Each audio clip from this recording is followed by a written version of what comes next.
主子，接下来国公府就是您的天下了。我本见及被卖入国公府，幸得主母收留，便立誓帮他夺权执掌国公府。现如今心愿得成，我也终于成为总管一人之下的一等丫鬟。呸！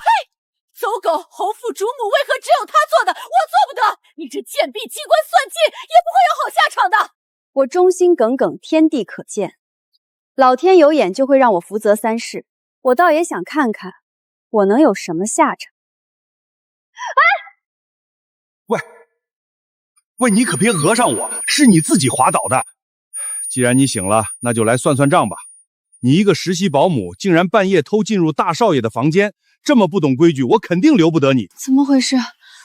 我在哪儿？这是何处？我好像夺舍了另一个人，这莫非是大千世界中的某个小世界？这具身体的原主半夜溜进江家大少爷的房间，妄想上位，结果不巧遇见管家，被一棒子打晕在地。你被开除了。慢着，在原主的记忆里，如果失去这份工作就活不下去了。我不知还能否回到原来的世界，现在要先活下去才行。放心，咱们江家不会让你白干活的。去庄园办公楼找财务，让他们把这一周的工资都结给你吧。你干什么？还给我！在原主的记忆里，这表叫百达翡丽，市价80万，换算成银子就是1800两，妥妥的贵族之物啊！你一个管家怎么买得起这么贵的表？是你贪墨了赃款，怕被我揭发，所以诬陷我勾引大少爷的吧？你就是想把我开除了封口？你胡说！我看你就是勾引大少爷不成，反过来污蔑我。不然你一个实习保姆，为什么半夜来少爷房间？那少爷在哪儿？我来打扫房间的，不行吗？你的赃物可是明摆着的，不然我这就去喊当家的过来断公道，你敢吗？你敢吗？小秋啊，这件事是个误会，说开了，咱们都是为长房服侍的佣人，就别再闹些内部矛盾了，免得让二房看笑话。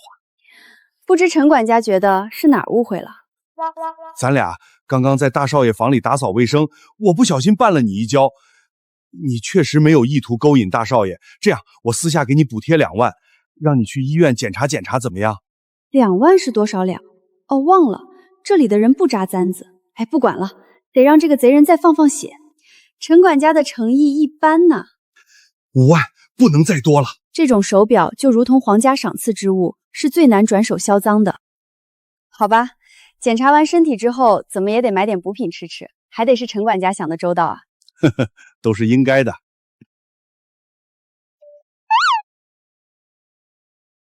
好，那我就先走了。小秋啊，希望你能顺利转正。这就不劳您费心了。原来这个世界竟然是好几百年后的21世纪。在这个世界，车子不用马拉，路上都是铁盒子，房子有好几百层，连奴籍都没有了，所有人都能自由地找工作。可惜原主学历和能力差，技校肄业后，在江家做保姆已经是能找到的最好的工作了。只可惜他不好好干，一心只想走捷径做江家的小妾填房。如今试用期第3个月能不能转正都未可知，偏偏他所有的薪水还花在涂脂抹粉、置办行头上。怎么会有人好好的日子不过，倒贴钱想给人当小妾？总之，得把这一屁股债必须先还清了。当务之急是绝不能被开除。陈管家是已经得罪了，好在我是否能转正不直接归他管，只要我好好干，就能站稳脚跟。还好保姆跟丫鬟差不多，上辈子差临门一脚我就能做掌事嬷嬷了，这辈子我便在江家闯出我的一片天。这世道真是越变越好，动动手指拍个照就能变卖东西。以前得跑当铺，被曹家左挑右拣往死里压价，哎，原身月月贷款买这么一堆华物，现在也只能被我卖了抵债，这又是何必呢？小美女，上次你订的 JMC 鳄鱼皮包包到了哟。这是原身加价插队订购的新款包包。这件货物我不要了，定金退我便是。亲，你是咱们家的老客户了，应该知道定金是不可以退的哦。而且咱们这款包包卖得非常好。可咱们没力自拒，这定金做不得数。那你起诉我吧。出让一只极难预定的 JMC 鳄鱼皮包，全新，尚未到手。姐妹，我想收这款这么火，你真舍得让给我？是呢，这包极难预定，若非我手头紧，万万舍不得让出。只需2000，我便把包转给你。太好了，谢谢。这下头一笔债便能还清了。谁这么没规矩？忘记这不是在国公府了，我也不是国公府一人之下的邱管事了。请进。我说小秋啊，你跟我说你太累了，想要稍微休息一下，结果直接休到第2天早上。你是想要把活儿全丢给你上司我做吗？芳姐，实在对不住，昨日我身子确实不大舒坦，劳烦您给我记病休吧。今日好多了，我这就去干活。哼，你这个小丫头，长得人模人样的，其实老奸巨猾，别以为偷摸躲懒没人看得见。我告诉你，试用期考核，我一定给你打个不及格。芳姐，您消消气，还没摸清咱们这儿的活儿，给您添麻烦了。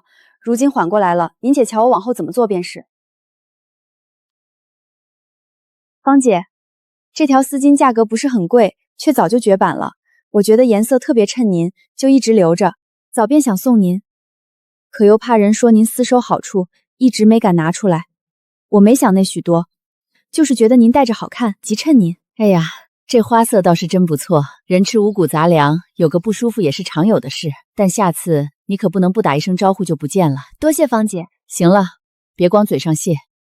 你今天的第一个任务就是把小姐房间的浴室彻底清扫干净，里里外外一根头发都不能有。明白，我这就去。50分钟之后我来检查，要是有一点不过关，你的试用期就提前结束了。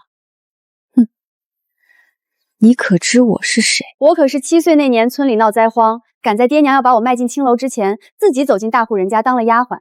天选打工人，我可是拼了命往上爬，一点靠山都没有，就得了国公府大夫人的青睐，成了他身边最得力的1等丫鬟。镜面白净透亮，浴缸干燥无尘，没有灰尘、水渍，空气中没有清洁剂的味道，且摆放角度、顺序、位置全都符合小姐的使用习惯。这个卫生间就是行业内最标准的保洁作业，堪称完美。你干得真不错，多谢芳姐。小秋啊，我真纳闷儿，你之前那么懒，活不干，人还躲着，难道就是因为没适应工作强度？芳姐，您说的在理，我刚来时确实没缓过劲儿来，如今适应了些。这份差事对我很紧要，我定会好好干，绝不叫您失望。我呢，私人是很喜欢你的，但试用期是否能通过，光我说了不算。还得看你评级同事的评议。原来是这样，你心里有数就好。走吧，别在这儿站着了，跟我去办公楼吃下午茶吧。好。芳姐，怎么我一进来就都不说话了？这感觉倒有点像前世我当长氏姑姑的时候。那时候我一进门，小丫鬟们也是立马噤声，大气都不敢出。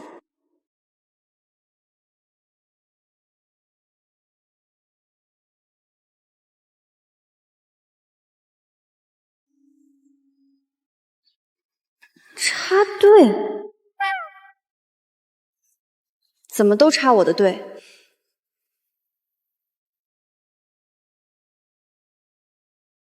我莫不是被孤立了吧？这种又脏又累的粗活，你也好意思递给我？你们好好看看我这张脸，凭我的样貌气度，就算是上天嫁给玉帝都绰绰有余。我迟早是要去贴身伺候少爷的人，跟你们这些底层打工的普通人根本不是一路人。秋云，我们准备去吃饭了，要不要跟我们一起？别烦我，我这种超模身材可不是随便吃来的，全是靠饿出来的。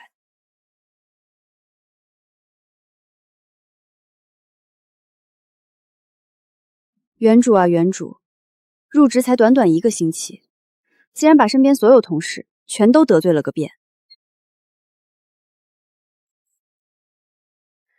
想当初我刚进国公府那会儿，也被孤立过。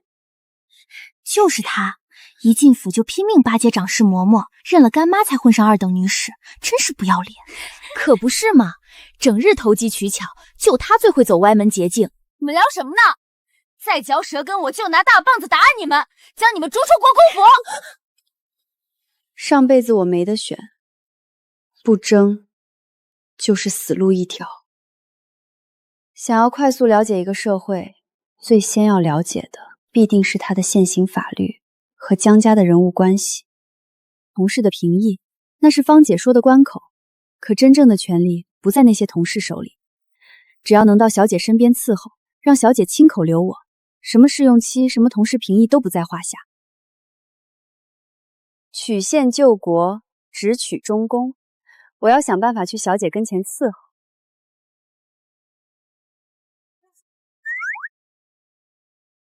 芳姐，这是来什么客人了？哎呀，是大房、二房的2位小姐从学校回来了。2房的4小姐闹着要吃全套的夏季新品糕点，我们这都忙疯了。芳姐，大房的3小姐那边也想吃下午茶，先紧着4小姐的做，3小姐那份等有空了再弄，随便拿2块曲奇饼干垫垫就行。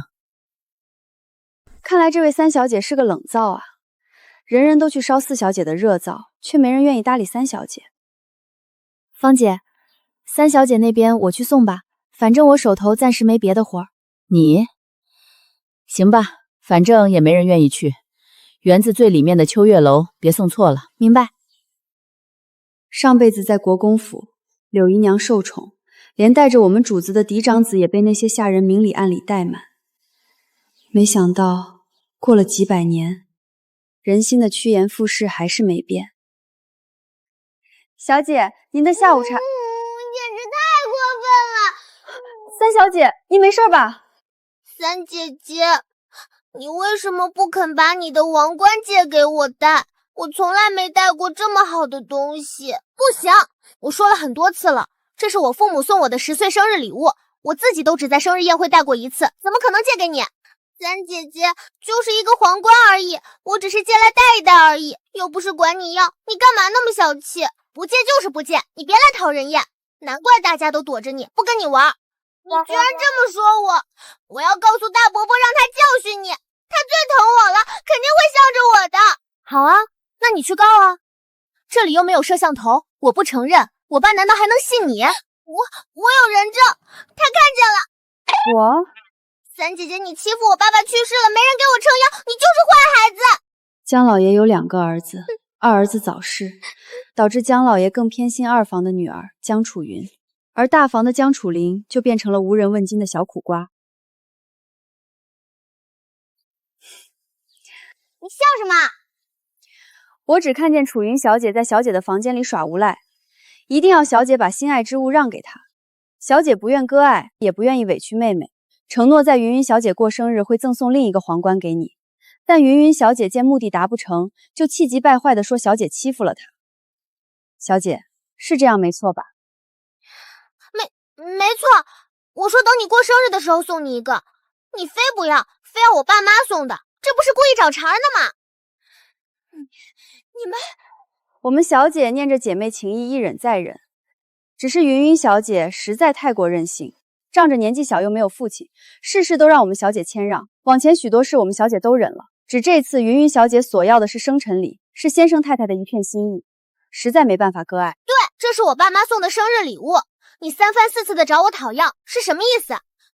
我怎能让你糟践我父母对我的一片爱女之心？那不是不孝吗？哇，三姐姐和她的保姆一起欺负人，我不和你们玩了。三小姐，您没事吧？我能有什么事？你就是那个新来的小保姆？我叫秋元。你为什么要帮我？现在家里上上下下谁不是拼命拍2房的马屁，连我爸都被挤到分公司去了。人人都说以后江氏集团肯定是2房的囊中物，你倒好，敢为了我得罪江楚云。我是咱们秋月楼的人，怎么能容忍楚云小姐欺负到您头上来？其实我也不是不友好妹妹，可是楚云她仗着自己年纪小，又没爸爸，在家里要风得风，要雨得雨。我爸爸明明是长子，却已经被他妈妈葛夫人赶到分公司去了。小姐，您实在不必自责。这次您心软，把王冠借给了他，他下次就敢直接找您要，直到后面都敢鸠占鹊巢找您借秋月楼来住。从来没有人跟我说过这些话，所有人都让我让着楚云，说他可怜，说他没爸爸，说我比他大就应该多照顾他。小姐，你也只是一个小孩而已，关爱别人之前，一定要先爱护自己。秋园姐姐，你留在我身边服侍吧，我不要别人，就要你。好啊，这是我的荣幸。方姨，你来我房间一趟，现在。小姐，您找我？方姨，麻烦你给秋园姐转正，调到我这儿来工作。小姐，这试用期还没到，按规矩。我的话现在在秋月楼都不管用了吗？是，小姐，我这就去办。以后你就跟在我身边陪着我，维护我一个人。好的，小姐。你一定要好好教训江楚灵，他成天欺负我。这难道就是江楚云的亲哥哥二房的长子江凌文？少爷小姐，你们专程来秋月楼是找楚灵小姐有什么事吗？不是什么大事，是楚云说江楚灵联合家里的保姆故意欺负她，我过来问个究竟。欺负？楚灵小姐也才10岁大，有什么欺不欺负呢？我是说两个妹妹年纪这么小，能闹出什么风浪？原来是中间有你这么个保姆兴风作浪，他们俩平常那么要好，你一个保姆来了，他们就闹翻了。我横穿了华夏500年，今天还是第一次遇到这么会倒打一耙的人。凌文哥哥，今天我跟楚云玩得很开心，并没有吵架呀。他在胡说。没吵架。没有呀，我跟妹妹玩得很开心，不知道为什么要说我欺负她。你吵赢了当然开心了，哥哥。他们俩当时还胡说八道什么生日礼物，明摆了就是看着我们二房没有爸爸，故意戏弄我们呢。原来云云小姐说的是这件事啊，我以为小姐答应给您送生辰礼，这件事就翻篇了呢。对啊，妹妹，你想要我爸妈送的那个皇冠我能理解，但那也是我父母对我的一片心意。我就算再不懂事，怎么能把父母送的礼物转送给他人呢？所以我承诺等你过生日的时候再送一个新的给你。你怎么能在凌文哥哥面前这么说我？你之前从来没说要再送一个给我当生日礼物，都是你这个保姆瞎说的。云云小姐，生辰礼的事情可是你先开口提的，若是我现场胡编乱造，你又怎会有此依据？楚云，给楚灵道歉。哥，笨蛋，你让他们拿出画饼了。本来你想要皇冠没什么，但现在他们在那儿又是孝道又是生日礼物的，已经占了理了。好吧，对不起。不过你这个保姆挺有意思的，要不要调来我这儿？我单独再给你发一份工资。实在抱歉，云云小姐，我在秋月楼待得挺好，暂时没有离开的打算。3万，不管你工资多少，每个月我们二房都额外给你3万奖金。多谢凌文少爷和云云小姐抬爱，但我的心意已定，就不劳您费心了。哥，你看他油盐不进。走吧。人往高处走，你才来1个月，跟我也没什么交情，干嘛放着高薪的工作不干，留在我这个不受宠的小姐身边？二房要是拿3万就能挖动我，往后他也会猜忌，旁人会不会拿4万、5万再把我要走？这钱拿着烫手，这路走着不稳，我不能为眼前的小利断送了自己的长远。你说的对，而且这丫头竟然敢当着我的面挖人，太过分了。秋元姐，我会对你特别好的，你可千万别被其他人挖走了。好，都听小姐的。不过小秋姐姐，今天跟江楚云大吵一架，回头爸妈肯定都知道了，要是训我怎么办呀？简单，孝悌之道，孝为先，悌为后。这事儿无论说到谁面前，小姐您都是占理的。什么体的？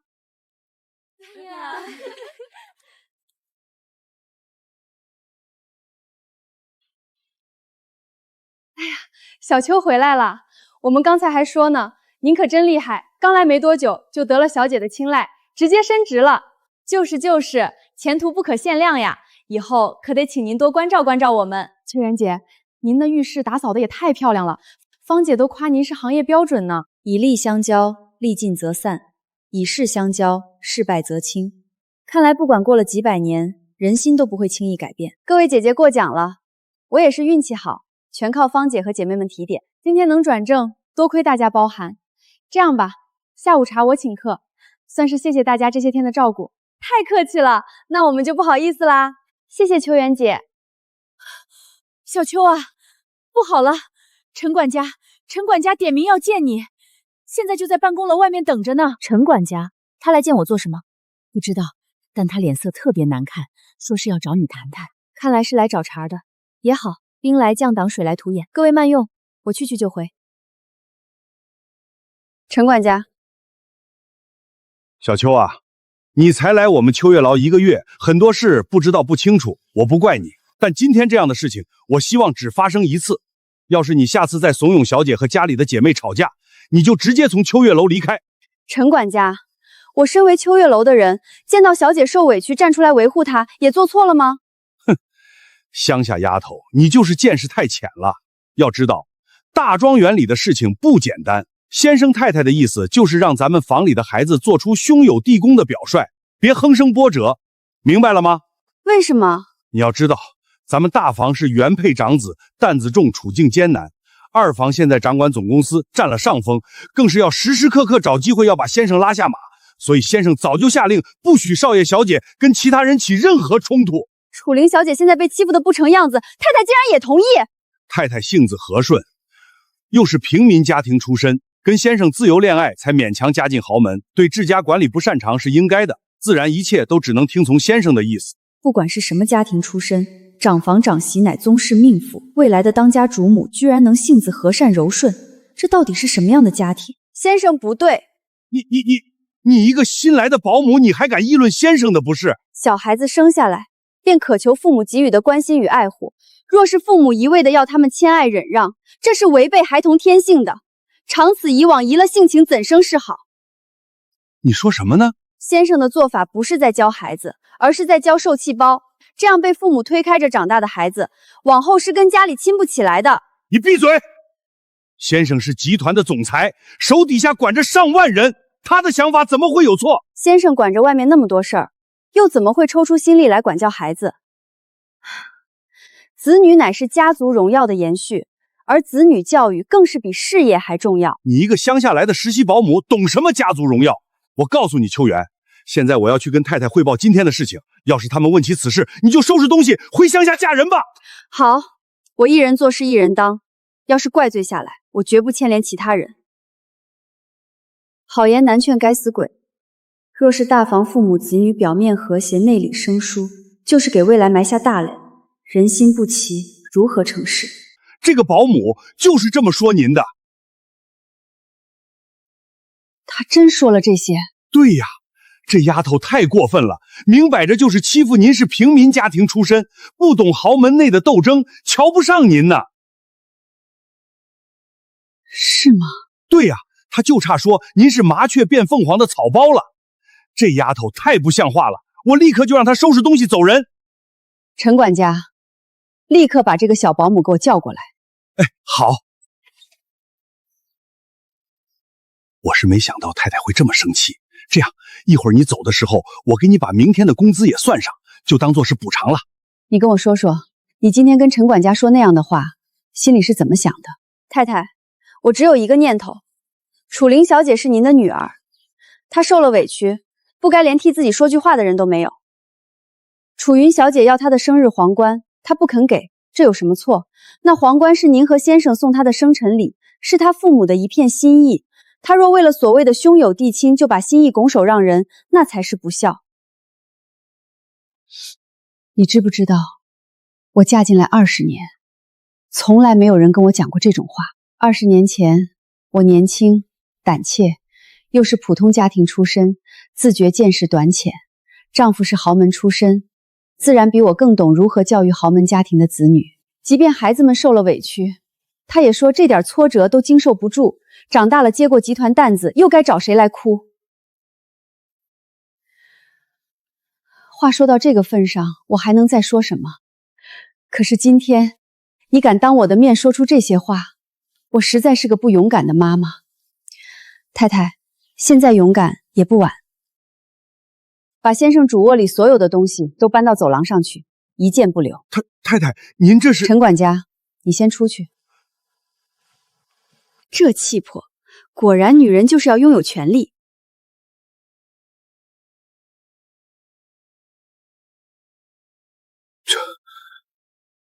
这是怎么回事？老婆，香儿，我的东西怎么堆在走廊上了？你这是什么意思？意思很简单，我们分居。你说什么？我说分居。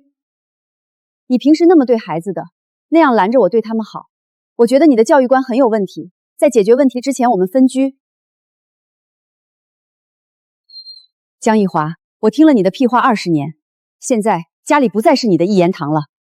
这是大房太太嫁进来20年头一回跟先生叫板，这才是长房嫡母应有的气度。太太命令你升为楚灵小姐贴身生活助理，奖金走单独账目。谢谢陈管家传达。你少得意。哎，大家都知道了吧？咱们小秋啊，太太专门给她涨了工资，以后可是小姐身边的红人了。哎呀，小秋姐，早就看出您不一般，以后可得关照关照我们。不好，这陈管家在大家面前说我升职加薪，这下我又变成众矢之的了。各位过奖，全靠大家这些日子包涵。今天的下午茶我请客，大家多吃点。算上奖金和工资，这个月所有的欠款都能还清，我是自由之身喽。姐，是我。弟弟，姐，我现在在江家门口呢，我有事跟你说。你怎么会在这儿？姐，我被赶出家了。怎么回事？爸妈给我介绍了个女的，她都快70了，非说要我跟她生个儿子。你今年几岁来着？刚满18。才18岁。这邱家父母倒是不重男不轻女，专门自私自利。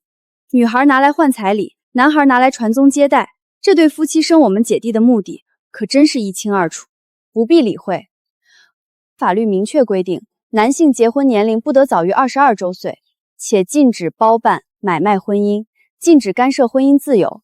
他们拿这个压你，法律面前什么都站不住脚。我就知道姐肯定帮我，果然还是姐跟我一边。你打算去哪儿？去工地搬砖，我已经找好地儿了，明天就……不行，你才18，干点别的什么不好？姐，我是背着家里偷跑出来的，没带多少钱。怎么不回学校上学？我学历不好，也没技术，除了工地，实在不知道能去哪儿。姐，你饶了我吧，我成绩还不如你呢，从小到大所有科目加在一起都没超过60。忘了，原生和弟弟完美继承了父母的基因，是一对笨蛋姐弟。总之，现在先吃饭去吧。网上说可以去烹饪、汽修、理发、烘焙等手艺店当学徒。好，就是工资有点少，且年限长，需要天赋。这个线上技能变现也可以，学习平面设计、短视频剪辑等等。好。算了，你连9年义务教育读完都够呛，这么有技术含量的活儿还是算了。那我怎么办啊，姐？网上说你这种情况只能去当 rapper 了。我？而且你有低学历优势，大专生来当 rapper 都是吃了有文化的亏。这份工作不仅工资高，一场音乐节就有6位数的收入。工作内容轻松简单，每天就是吃吃喝喝玩玩乐乐，然后唱歌。那听姐姐的。爱豆，我给你找到工作了，跟上。练习生包吃包住，脸够用就有基础分，其他靠练。而且江氏旗下有娱乐部，朝中有人好办事。姐，你给我找的工作就是让我来江氏集团报名做练习生？对，爱豆除了赚得更多，工作环境相对简单，比起 rapper 没有那么多乱七八糟的人和事儿，不容易学坏。你的往后余生，每天努力练舞，努力唱歌，认真回馈粉丝就是了。这种大公司收我？脸够用，其他的勤练。这里包吃包住，每个月还给你发3000块，你无论如何也不能被淘汰，知道了吗？是。恭喜你啊，邱泽，你通过练习生的面试了，今天就入住宿舍吧。谢谢，这孩子人不坏，就是脑子笨，他要是做了什么错事，你们就打，千万别客气。这位家长您别激动。姐，我哪里笨啊？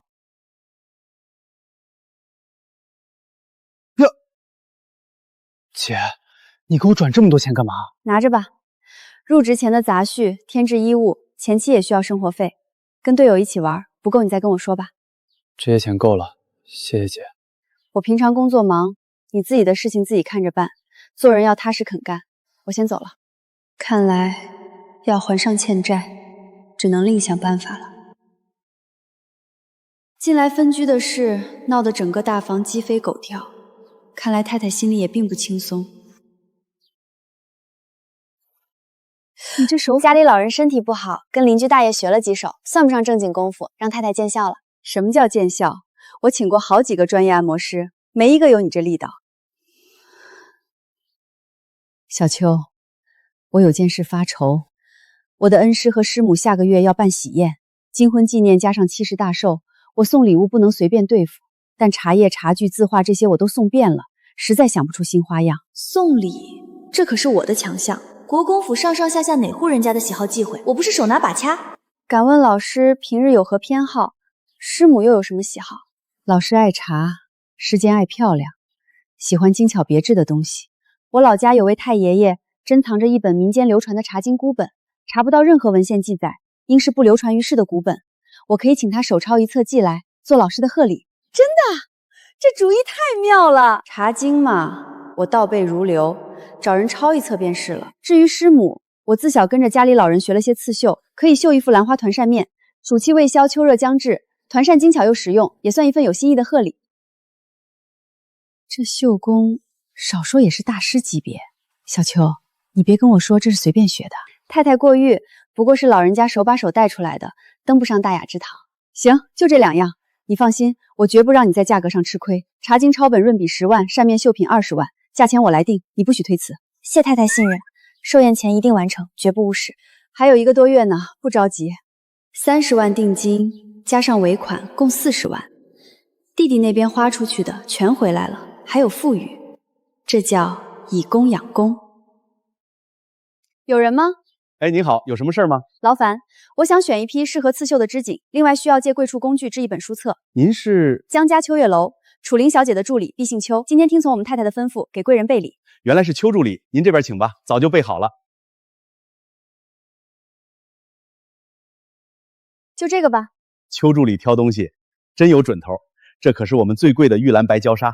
制书的东西在哪儿？在后面呢。邱助理这边请。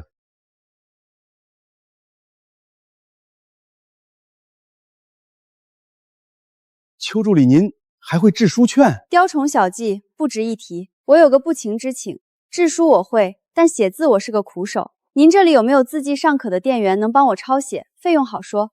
这有是有，就是不知道你能不能请得动他了。哟，说曹操，曹操就来了。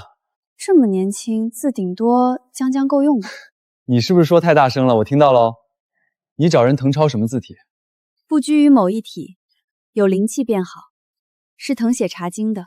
那试试看，就知道我的字好不好了。请便。比预想的好不止一筹。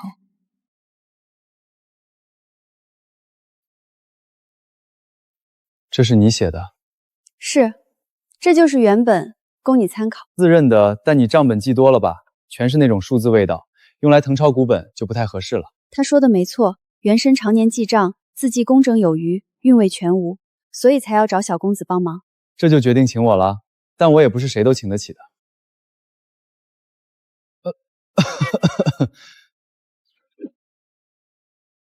这人生的倒是极好。小公子的字很好，茶经约1000余字，不知期望开价几得？我尽力满足。10万。5万，半日可完成，合情合理。8万。既然您开了10万，我底价是5万，不如折中7万5如何？有没有人跟你说过，你说话很像古人？什么？很有涵养，文绉绉的，活像几百年前的古人跑到现在来讨生活。这人竟说中了，您谬赞了。那7万5成交。成。5天后来成员取，钱一起结。好，烦请抄在这本册子上。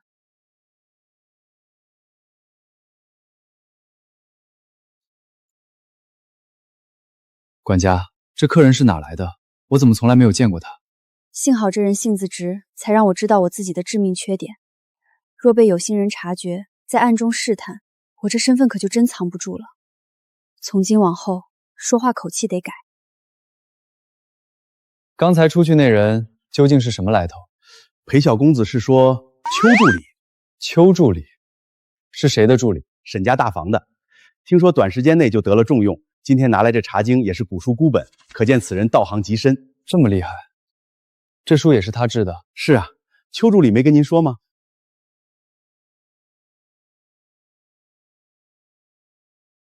邮句均匀，不见一处错漏，连缓行的留白都留得恰到好处，节奏气韵全都对上了。这人手底下是真有功夫。好，你辛苦了。我这字写的怎么样？配得上你的古书孤本吗？话说你这孤本是哪儿来的？请把你的手机拿出来。怎么了？你要加我好友吗？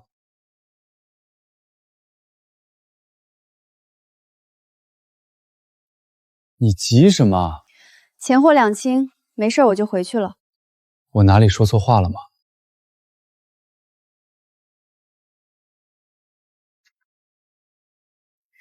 太好了，老师看了肯定满意。你给我滚！太太，大房出了什么事儿？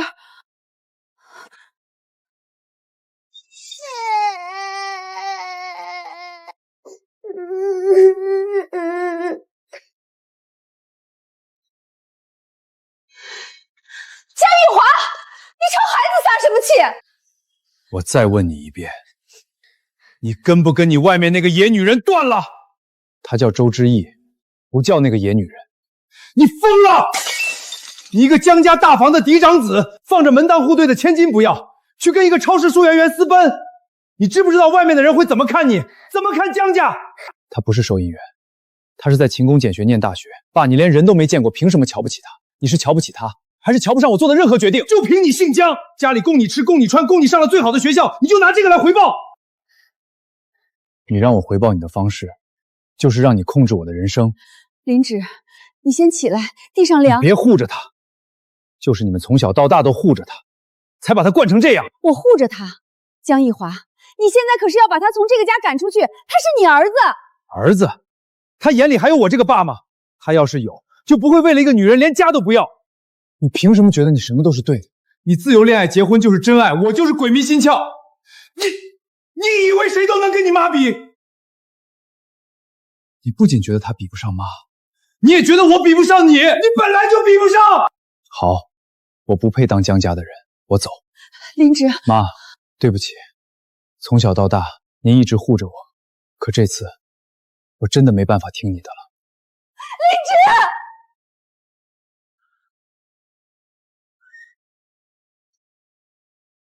太太，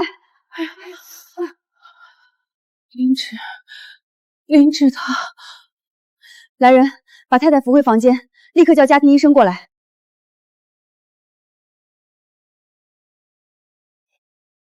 太太这是急火攻心，一时气血上涌，我已经让人去叫医生了，10分钟就能到。国公府老夫人当年也晕过一次，那时候就是用这个穴位把人救回来的。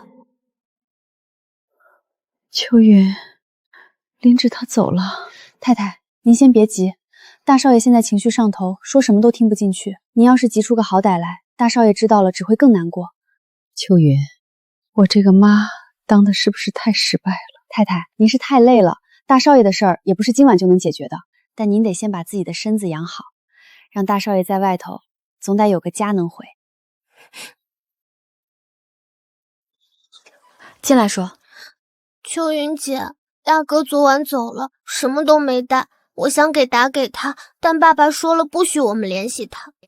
小姐心软，还关心兄弟，心底是顶顶好的。秋云姐，你快别夸我了，快帮我想想办法吧。先生说不许联系，那就不能明着联系，但不明着联系，不代表不能让大少爷知道家里还有人惦记着他。我就不能偷偷转一大笔钱给他吗？小姐，这件事情复杂，不论对错，大少爷祖归是离家出走了，要想让他回来，最好还是不要给他转一大笔钱。那该怎么做？你有没有一个关系最好的同学，平时跟你爸都不认识的？当然有，我同学小雨，他爸妈是开小超市的，跟我爸从来没见过面。那就好，你悄悄把零花钱里的一小部分先转给他，让他帮你转给大少爷，账目上查不到你头上，先生那边也不会发现。那转多少合适？先转一点吧。大少爷在外头租房吃饭，刚起步最缺钱，但给太多容易露馅，细水长流才是正理。那下个月我再转一次。上辈子国公府嫡长子受委屈，主母暗中接济，被老爷发现之后反而闹得更僵，绕一道才是稳妥的做法。大哥回我了，这就够了。大少爷知道家里还有人惦记他，在外头就不会觉得自己是孤家寡人。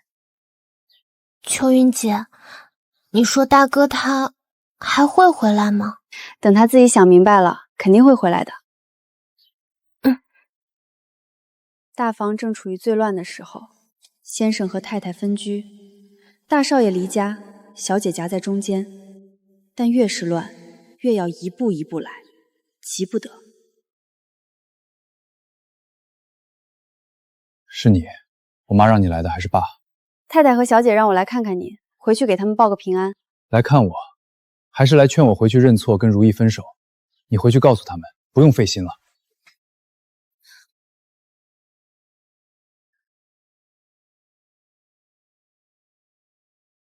大少爷，我不是来劝您的。那你来干什么？来问您一个问题，您是真的爱那位周之意小姐，还是单纯受不了您父亲替您安排一切？这有什么区别？区别很大。如果是真爱，您离开江家是为了和他在一起，那您得想清楚，以后能不能靠自己的本事养活2个人。如果是赌气，您只是不想被父亲控制，那您离家出走，伤的不仅是您父亲，还有太太和小姐。我见过太多世家子弟，因为长辈一句不行就偏要行，到头来发现自己根本没有想清楚到底想要什么。您是打算赌一时之气，还是打算走一条自己真正想走的路？我爸从来没问过我想什么，他只会说你是江家的儿子，你必须怎样怎样。所以您就用离开来证明他是错的。唉，有钱人的烦恼总是这么平平无奇。大少爷，我不是站在您父亲那一边，也不是站在太太那一边，我只想问您一句，如果明天您不是江家的儿子，没有家里的钱，您拿什么让周小姐过得好？我自己可以打工，您现在住的豪华酒店也用的是江家的钱，你吃的饭、开的车都是江家的钱。大少爷，我不是在逼您，但在您想清楚之前，我不会对太太说您在这里的任何事。但您能不能答应我一件事儿？什么？给太太打个电话，她很担心您，又不敢跟您联系，就报个平安，不用多说。大少爷，不管怎样，家里有人等着您回来。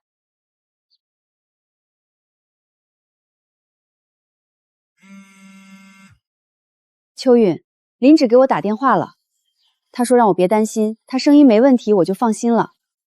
那就好。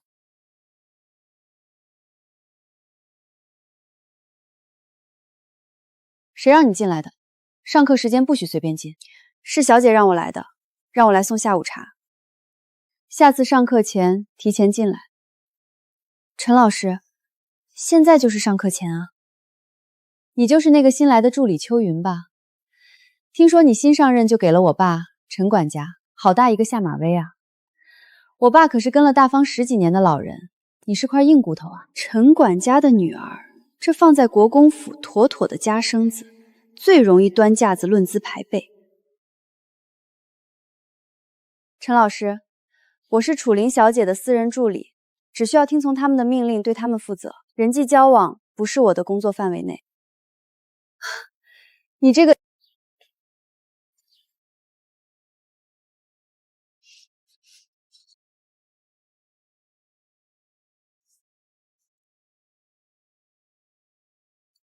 蓝老师说这些也得洗，你弄完了赶紧送过去，别耽误了小姐上课。秋云，小姐太太的床单都该换了，你去换一下。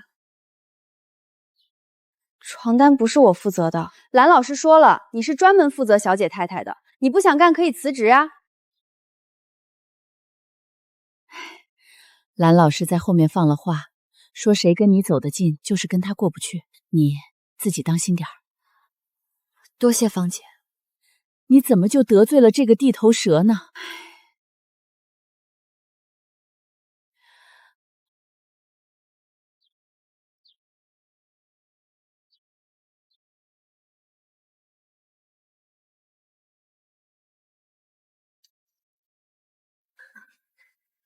这可是小姐的专用水。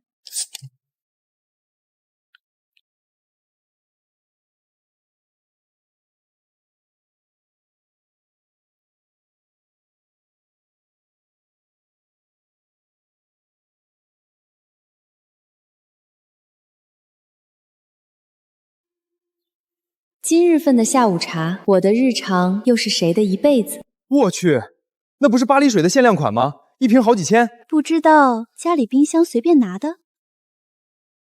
兰姐，你家里的实力是真硬啊！以前你说你自己是千金小姐，还有人不信。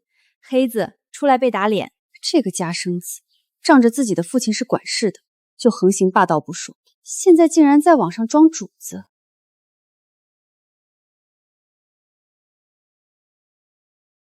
干嘛？你到底想干嘛？这个陈兰是个能载入博物馆陈列的蠢货，根本用不上跟他硬碰硬。那就换个法子，让他以为我服软了，先稳住局面再说。陈老师，刚才送上去的水果不太新鲜了，我重新给您削了一份，您尝尝。碰到钉子知道向我示好了，看来你能得到重用，确实是会适时夺势的。陈老师，之前的事是我不对，我刚来没多久，不懂规矩，得罪了陈管家，也得罪了您。您大人大量，别跟我一般见识。知道错了就好。我跟你说，在这个家里，我爸是有头有脸的人。你一个小保姆想在这里站稳脚跟，就得看我的脸色。是，陈老师说的对，以后有什么事儿先来问我，我让你做的你就做，我不让做的你别碰。只要你把我伺候好了，我在太太面前帮你说几句好话，你的日子就好过了，知道吗？谢谢陈老师提点，那我就不打扰您了。秋妍姐，你在这儿干嘛呀？我找你半天。下周爷爷的寿宴，妈妈让我出席，我要带你一起去。寿宴？带他去？对呀，爸爸说集团所有的叔叔伯伯都会来，让我们都好好表现呢。好，听小姐的。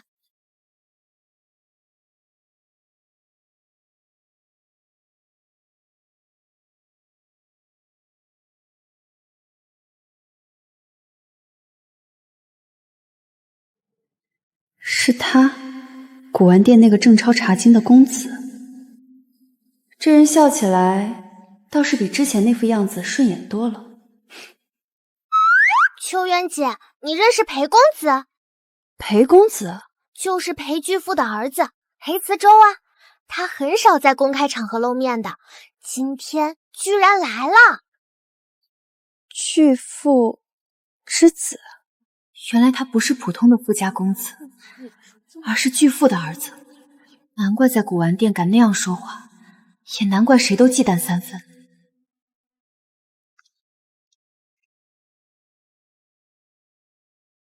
江小姐，好久不见。这位是裴公子，这是我的生活助理秋云。秋云姐，这是裴家的公子裴慈州。邱助理，我们又见面了。裴公子好，上次的事多谢您帮忙，举手之劳。不过你那天走的倒是干脆，连个联系方式都没留。钱货两清，不敢叨扰。邱助理果然与众不同。秋妍姐，你们聊，我去找妈妈。对了，一会儿你遇到王文德，记得躲着点，这人专门跟我们大房不对付。你今天的打扮很漂亮。裴公子过奖，您也漂亮。裴公子，你可知小姐刚刚说的王文德是谁？董事长，这是我特意找吴一大师定制的绿泥紫砂壶，提前半年加急赶制，专为您贺寿。这个就是王文德。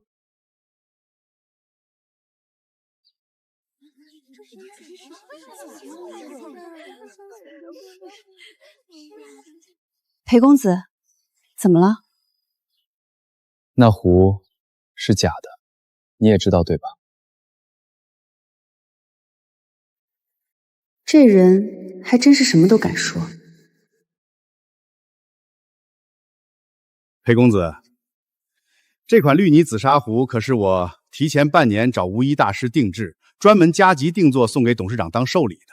我曾在一本茶经上看到，绿泥紫砂壶色如蜜糖，质若凝池，胎质细腻光滑，壶表光泽内敛雅致。王董这把壶颜色倒是绿的挺别致。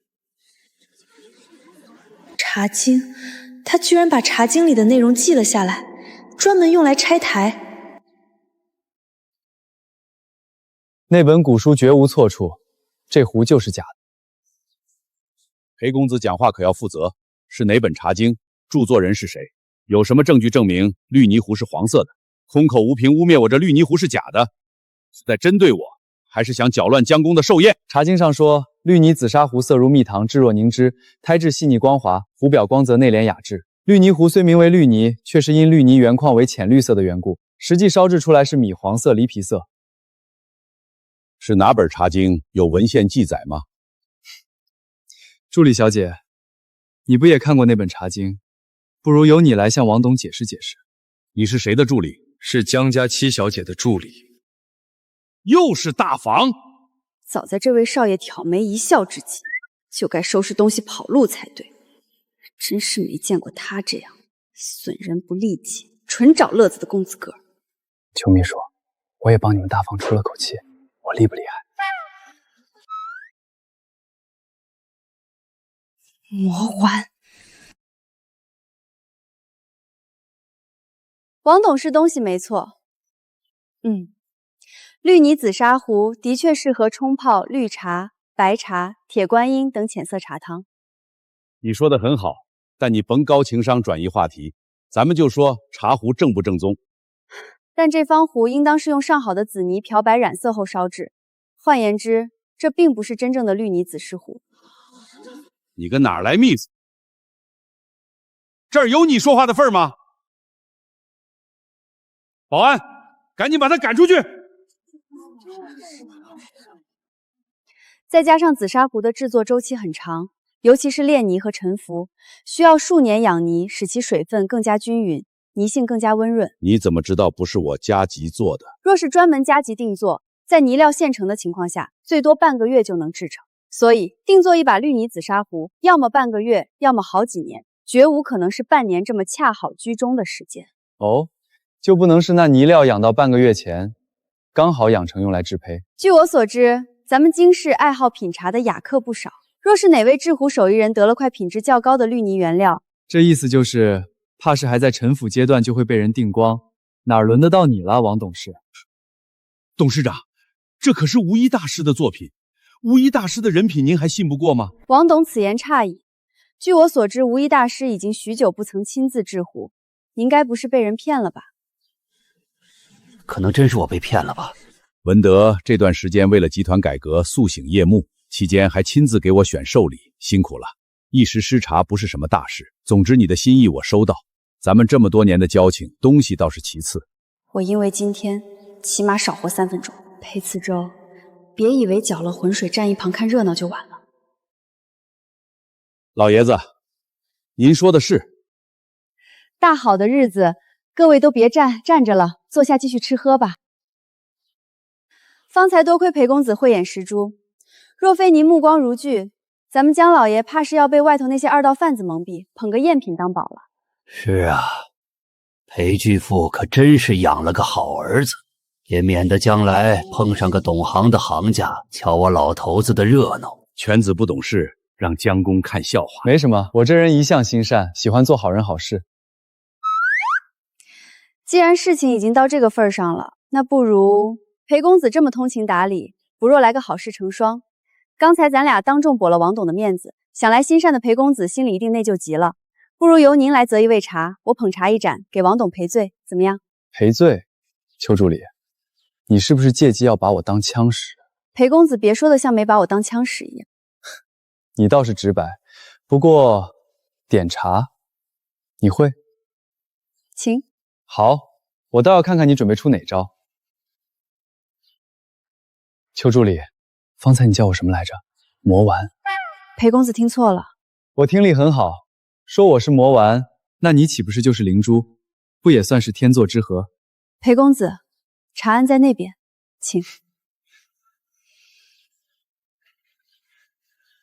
嘴上不饶人。邱助理，众人皆知江老爷爱喝茶，纷纷投其所好送了茶。你今儿是打算要用谁的寿礼？但凭裴公子选择。你说我要是挑中了一个顶级难喝的茶，恶心的姜老爷口吐白沫，你会不会被辞退？裴公子挑什么无所谓，我烹什么都好喝。茶无高下，适口为真。是吗？那我可要好好挑一挑了。他词超过那本茶经，懂得比一般人多。明茶的冲泡之法世人皆知，他不会选没有挑战性的，他在找更难对付的。邱助理，你是不是在等我选某个特定的茶？裴公子多虑了。我总觉得你心里已经有了答案。裴公子若不信，大可以随便选最普通的茶。我烹茶的手艺不会因为茶叶贵贱而增减。那好，行，我今天就看看你能烹出什么花样来。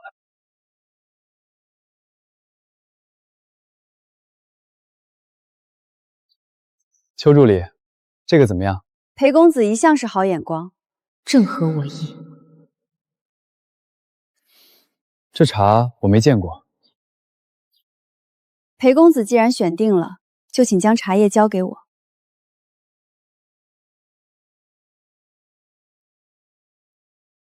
就这么普通的茶，也配在姜老爷寿宴上烹？邱助理也是，非要硬着头皮接下来，何必呢？这是谁的贺礼？是大少爷的。大少爷，就是被赶出去那个？就这破竹筒，路边摊买的吧？是啊，满屋子的名贵寿礼，就这个最扎眼。我要是他，我都不好意思送。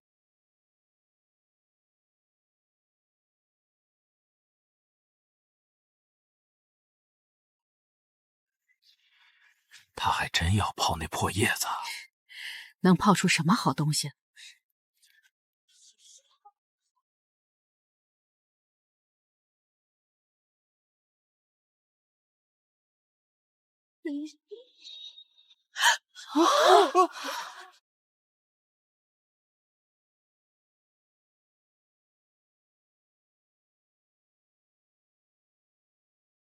这茶来历特殊，冲泡不易，需以70度水温悬壶高冲，方能不破坏它本身的野性药气，还原最原本的滋味。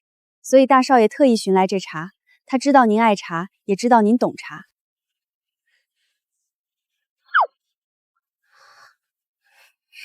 爷爷，我知道这茶叶是哪来的。大哥去年在老福山给您祈福的时候，在一个老道士那里尝到的。那老道说，这茶树长在悬崖石缝里100多年才成材，没有名字，也没有制法，就是摘下来晒晒。大哥知道您爱茶，特意拿来给您当贺礼。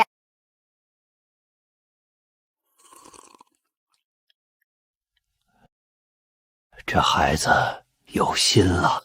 老冯山那地方很灵的，隐士高人很多。悬崖茶树好像听说过，是不是清玄道长后院那棵？听说那茶不卖的，只赠有缘人。没想到江家大少爷能有这个机缘。这孩子被赶出家门了，还惦记着给爷爷找茬，不容易啊。你看，林芷还是很孝顺的，心里还是记挂着家里的。记挂有什么用？一声不吭跑出去，连个电话都不打，送一罐茶回来就能算孝顺了。江一华，你讲不讲道理？孩子都被你打跑了，你还想怎么样？你为了跟我结婚，当年离家出走的时候，给你爸送过茶吗？话不投机半句多，我懒得跟你说。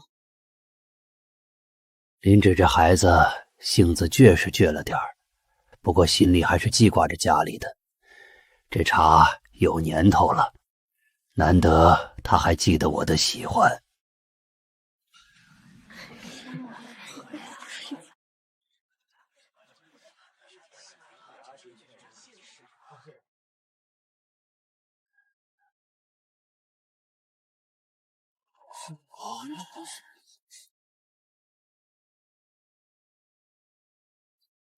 王董，方才多有得罪，这盏茶算是给您赔个不是。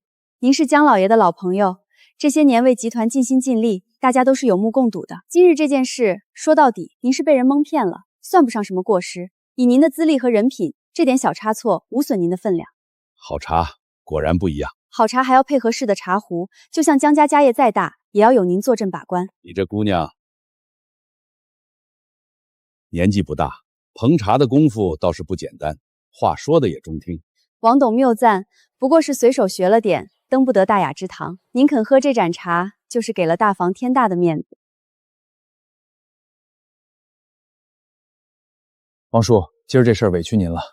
我知道您是冲着老爷子面子才没计较，改天我单独请吃顿饭，好好赔个礼。您别跟小辈一般见识。都是自己人，哪里说这个？算了算了，你爸说的对，咱们这么多年的交情，东西是真是假，反而不重要了。你有这份心，我领了。行了，今儿是高兴的日子，各位尽兴。谁再提那些扫兴的事儿，我可不答应。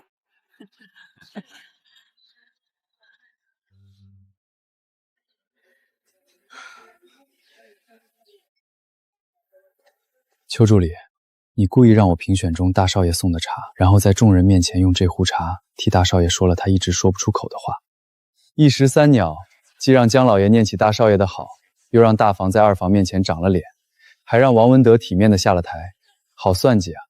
裴公子过奖，我没有你想的那么多，只是做了该做的事情罢了。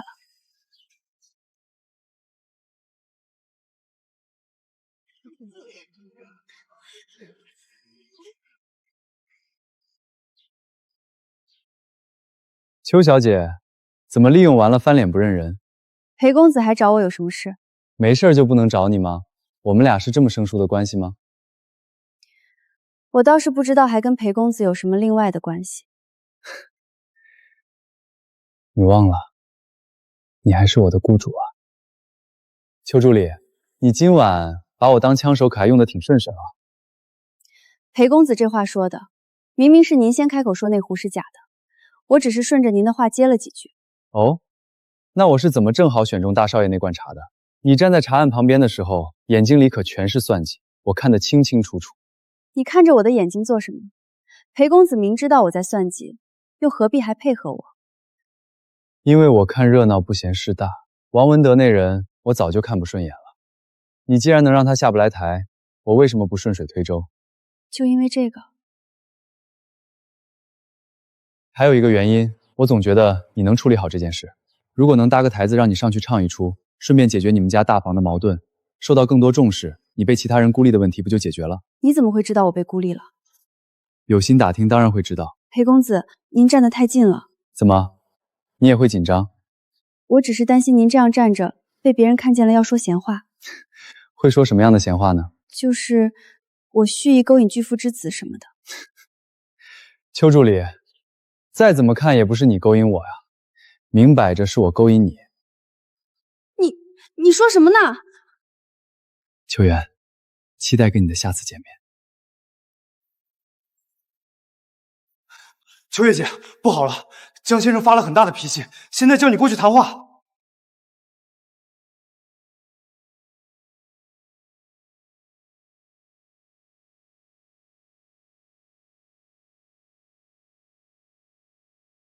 坐吧。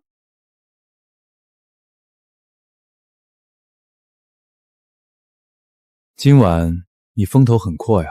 身为大房的生活秘书，出门在外不敢自谦。这话说的像是大房要你代表一样，但是你这次做得很好。多谢江先生夸奖。你在宴会上和裴慈洲打配合，不仅给王董事找了台阶下，还化解了他和我们大房之间多年的矛盾，还让大公子在老爷面前露了脸，在众人面前留下一个有孝心的美名。条条件件事情都做得这么周到，倒是让我不得不高看你一眼。身为大房的生活秘书，时刻为大房分忧着想，本就是我的分内事。江先生不必夸奖我。今天您找我来，难道是为了大少爷的事？江先生，林芷少爷现在最看重的其实是网上说的个人价值，他现在处于一个要爱不要钱的敏感时期。秋元，我叫你来不是为江林芷的事儿，你那么聪明，再猜猜我找你到底什么事儿吧？难道先生现在是为了太太的事烦忧吗？继续。先生刚才是在给太太打电话。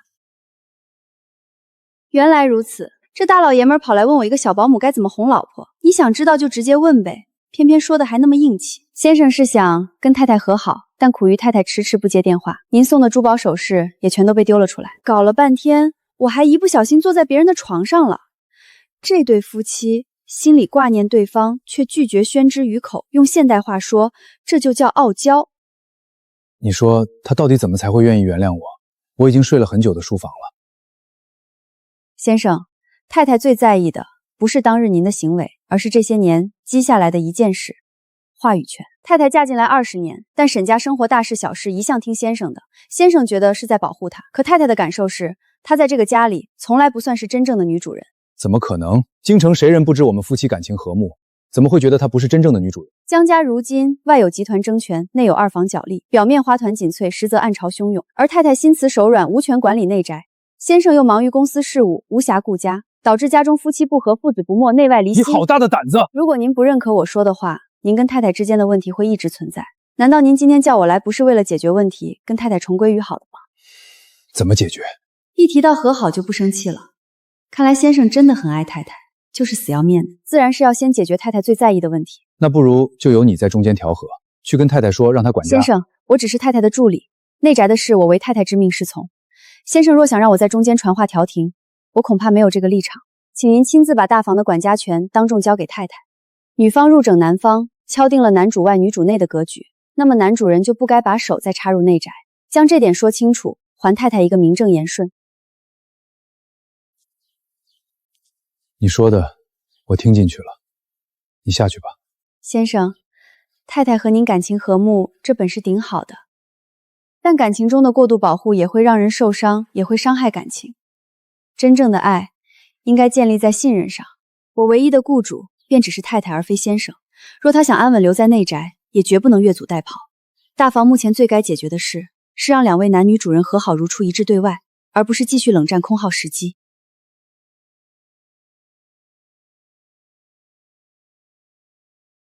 太太，先生让我来给您做个交接。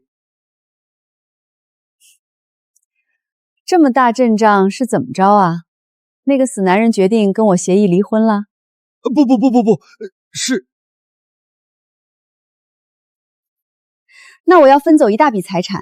被叫了这么多年的拜金女，我绝对不会空手走的。你现在也不是空手啊，上面不是有江家祖传的钻戒吗？你怎么来了？你出去，我还在生你的气。香儿，怪我太笨，这些年让你受了这么多委屈都不知，还自以为在保护你。今天我是来当着大家的面认错，还你管家权的。你怎么突然？结婚这么多年，你为了符合江家主母的身份收起性子，这些日子看到你生气，才回想起你本来是那么鲜活可爱，这都怪我，给你带来这么大的压力，却没给你管家的权利。你找秋元给你帮忙了吧？你怎么知道？凭你的情商，你哪能想到这些？现在后悔也晚了，谁叫你当初那么好骗？那你还不快谢谢秋元？秋元，谢谢你，让我解决了我太太的坏心情。太太，事情不是我提的，我只是告诉先生，这么多年他并未给到太太应有的属于女主人的权利，自然也没有道理让太太承担起妻子全部的义务。这些是管家会用到的所有资料。太太，您现在是名副其实的江家大房女主人了，你知道吗？我嫁进来这么多年，你最得我心。谢谢太太夸奖，所以我打算给你升职，让你到我身边做管家主力。多谢太太抬爱，我一定不辱使命。这周厨房食材的损耗率也比上个月低了，做得不错。陈管家，后花园的种植养护换一家公司，之前那家报价高，活却干得不怎么样。是，太太，我这就去办。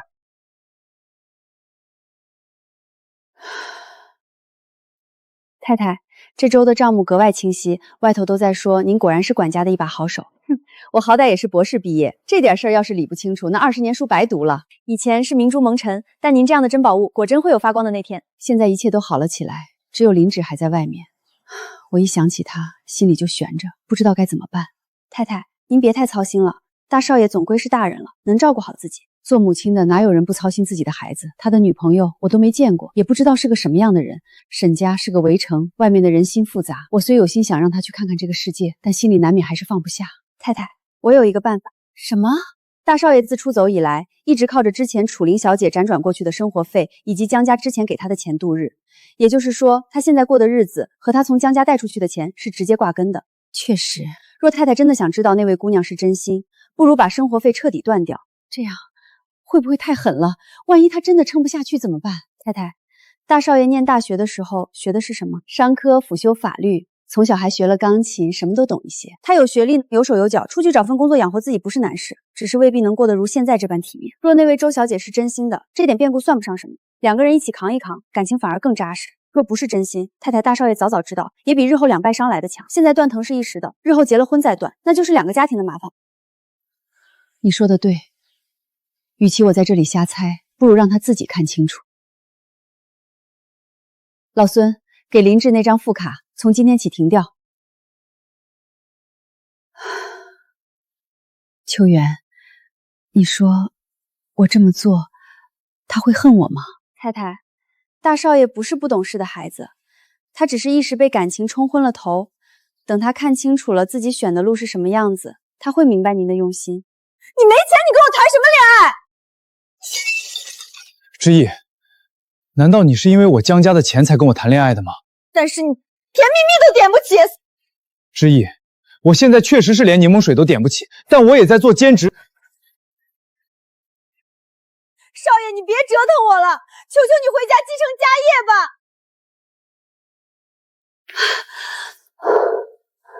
妈，我回来了。快进来。爸，哼，你哪比得上我？当年我也买不起甜蜜蜜的时候，你妈可直接跟我结婚了。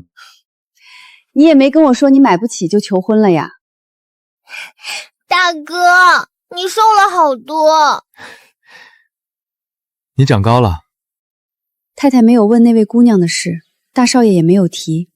有些事不必说，彼此心里都清楚。太太，晚餐准备好了，开饭吧。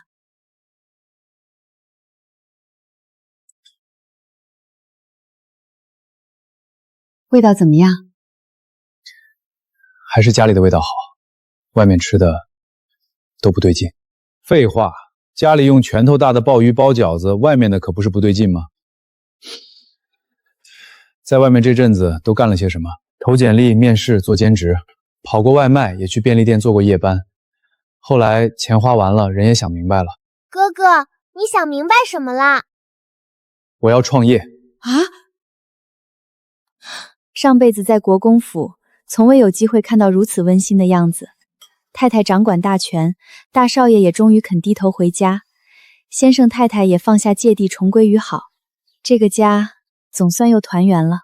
大家应该都知道，昨天大少爷回来了。往后大房里里外外该怎么齐心，不用我再多说。但我今天叫你们来，是为了另一件事。秋允从来了大房，处理了不少事情，帮了我很多。从今天起，他是我的大房的管家助理，负责协调大房的日常事务，上下皆归他统一安排。往后谁若是再为难他，不必等他来找我，直接收拾东西离开。是。他的话代表我们的话，也许你们私底下对秋文有什么看法，但那都是过去了。现在他是你们的上司，要尊重爱戴他。先生、太太，谢谢你们。你真心实意的对我们好，我们怎么会让你受委屈？秋元姐，以后我是不是得叫你邱助理啦？小姐，您就别笑话我了。秋元姐，以前我不懂事，给你添了不少麻烦。大少爷客气了，您是主子，我是下人，哪有主子给下人添麻烦的道理？不是下人，你是家里人。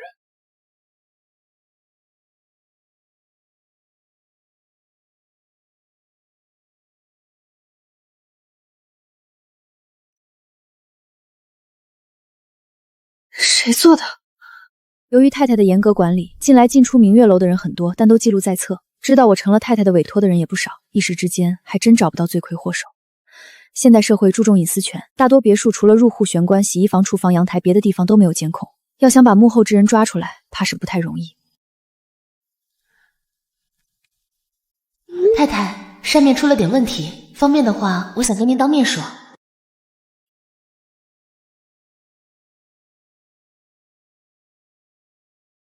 太太，秋元办事不力，您委托我的绣品被人损坏了。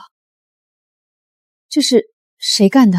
我昨晚回到房间才发现的，扇面被人动过，丝线被腐蚀，断底也脆了。我最后一次离开房间是昨天下午，之后没有人进过我那里，至少明面上没有。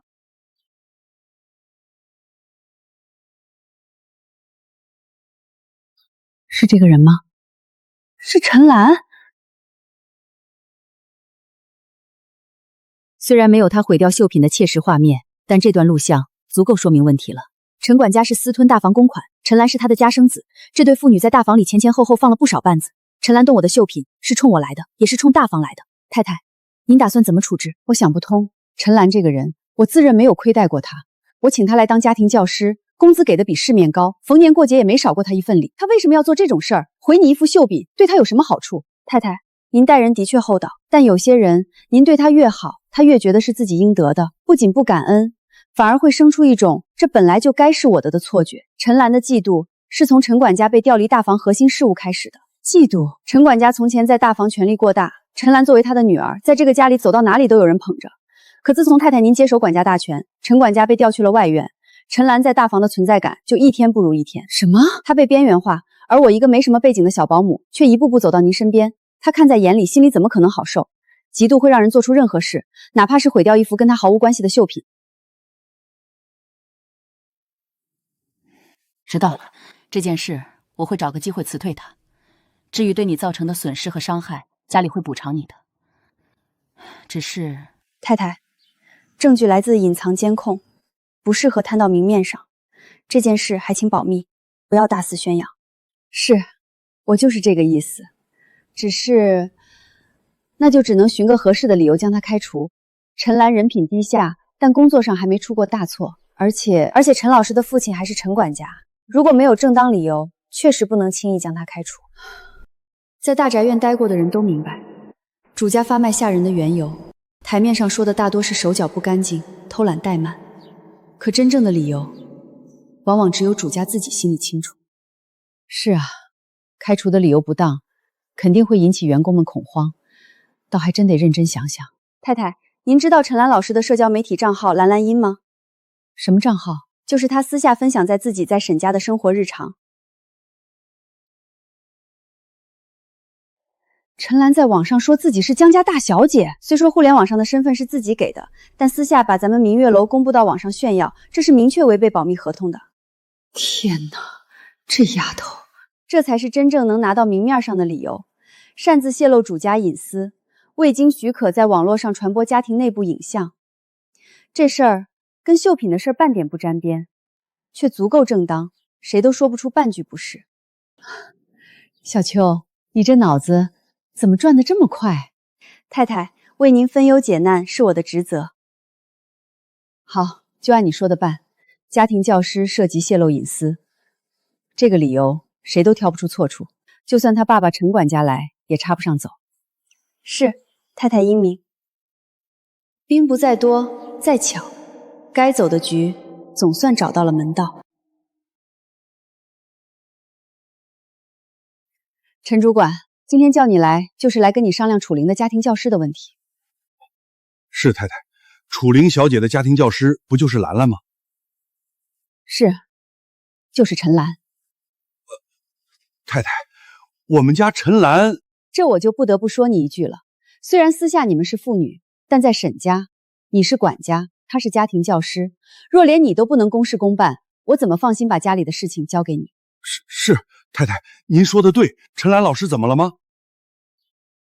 陈主管，这是陈岚老师发的朋友圈和其他社交媒体，这一些是他在网络上说自己是江家大小姐的截图，这一些呢是他展露自己的豪华日常和名贵珠宝，当时的图文连带评论一起，我都存好了。秋元，这在沈家工作又没规定不能做自媒体，在网上发什么，这是员工自己的事情。在网上发什么我们确实是管不着，但他私自在网上公布带有沈家背景的照片，披露关于沈家的生活细节隐私，这是员工隐私合同上命令禁止的。那合同上说的是严重泄露，他这几张照片算什么严重泄露？陈主管，合同里写的是不得发布，不是不得严重发布，违约就是违约，没有程度之分。而且这种措辞已经构成了对沈家形象的误导性暗示，如果被人截图传播出去，外人会怎么想？沈家的家庭教师在网上炫耀主人的豪宅，说是自己家的，传出去丢的是大房的脸面。陈主管，邱助理说的句句在理。你是大房的老人，也是兰兰的父亲，这件事交给你来处理是最体面的做法。我希望你能亲自和他谈清楚。是，太太，我明白了，我会亲自去跟他说。辛苦你了，做好交接后，让陈兰老师去办公楼领离职大礼包和 N+1就可以了。哼。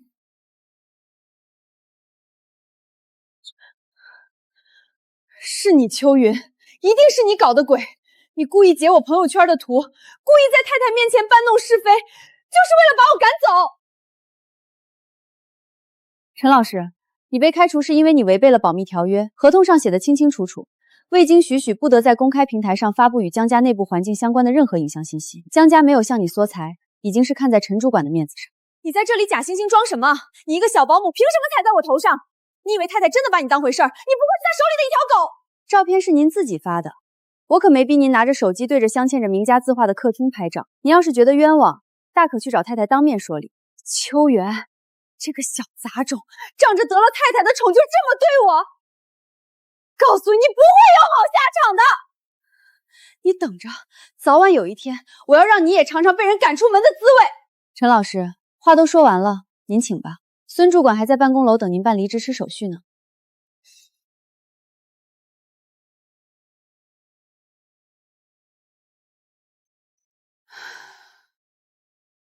太太，陈兰老师已经做好离职交接，现在已经领完辞职金离开了。这孩子本来是我看着长大的，没想到事情会变成这样。他情绪还好吗？生龙活虎的，说还会回来看我们。那就好。想来是我跟这扇子没缘分，好好的一幅绣品就这么毁了。是我疏忽了，没有把东西保管好。不怪你，谁能想到他会做这种事？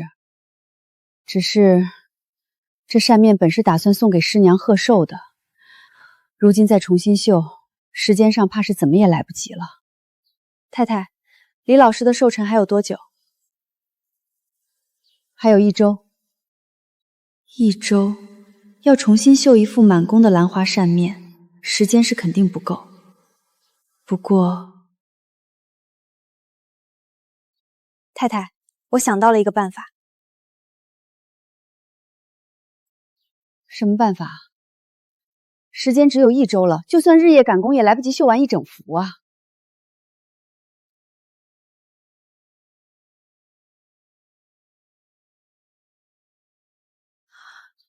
这是，若按原计划绣满叶满花的空谷院兰，时间确实来不及，所以我想换一个思路，不绣满幅，只绣意境，用兰花的茎、叶、花比作美人的身段、长发、脸颊。这样针数能省下大半，工期可以压缩到5天之内。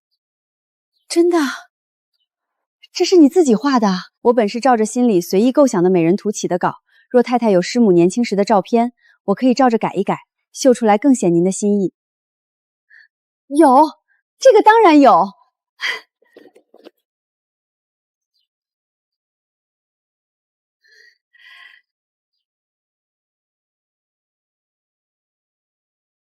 这是你的精神损失费，20万，你收着。家里容不得像陈兰那种心思不正的人，但也不能让你白白受了委屈，还搭上时间。这钱你拿着，别推辞。多谢太太体恤。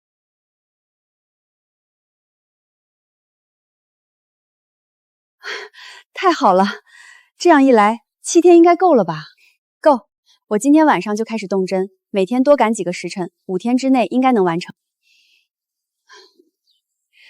这周末我师麻办金婚加寿宴，你跟我一起去。扇子若是绣不完，临场你还能帮我应付一二；若是绣完了，那正好当面试上去，让师母好好看看你的手艺。是太太，我一定赶在寿宴之前把扇面绣好，不让您在师母面前失了体面。秋云，你来了大房之后，桩桩件件都没有让我失望过。说实话，有时候我觉得你比那些在豪门里浸染了几十年的老人还要稳当。太太过奖了，我不过是尽心尽力做好分内事罢了。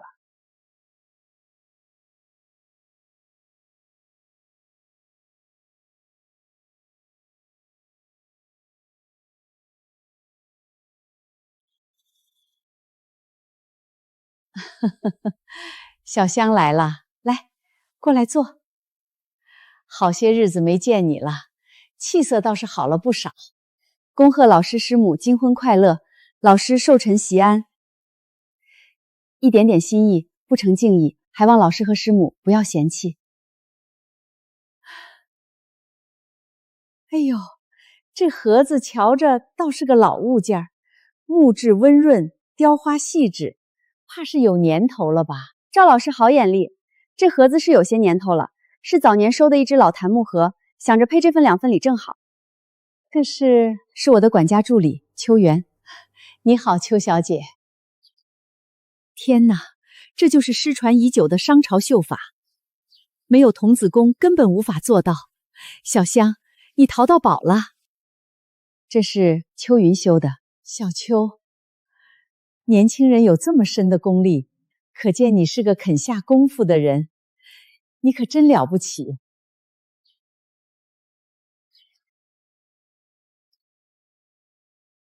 这东西你老师一定喜欢。老头子，你快出来看看，小香给你带了什么好东西。这字写得真好，意态从容，鼓励内涵，气韵连贯，不像是寻常匠人的手笔。小香，你这是从哪里得来的？这得问他，是他替我寻来的人盆抄的，我只管拿来送礼。哦，这位是？你就是小香常提起的那个无所不能有3头6臂的邱助理。赵师母好，是玉太太的管家助理。这字是请谁抄的？看着年纪不大，比例却不浅。是一位偶然结识的年轻人，平抄手艺确实不错。你冯老师能看上的字是真的不一般。这年轻人是谁家的？倒是跟我认识的一个人写的有点像。老师，怎么这么热闹？慈舟，你下来的正好，过来看看这字儿。慈舟，你过来瞧瞧这抄本上的字，跟你写的像不像？感觉不是很像。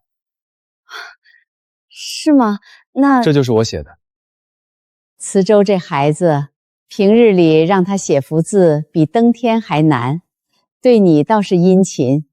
邱助理，你这面子可不小啊。赵师母说笑了，裴公子不过是看在太太的面子上，随手帮个忙罢了。谁说的？我的确是看在邱小姐的面子上帮的忙。好了好了，老师，您就别打趣他们了。秋云脸皮薄，再说下去，他该躲到花园里去了。好，不说了。不过小香啊，这抄本我可真喜欢，回头得好好装裱起来。慈舟，你这字比你父亲写的还要稳几分。冯老师过奖了。伯母，冯老师，那我们就先走了，您2位早点休息。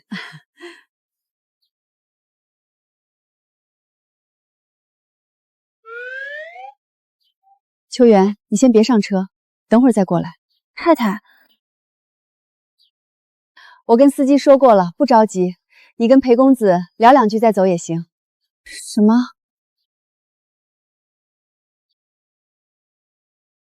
于太太好体贴。裴公子，方才在屋里，您为什么非要当众说那字是您写的？明明可以含糊过去的。含糊过去，然后让冯老师以为那抄本是哪个无名匠人写的。我可不想自己的字被人当成路边货。那您也可以私下说，不必当着那么多人的面。我要是私下说，你还会理我吗？裴公子，您站得太近了。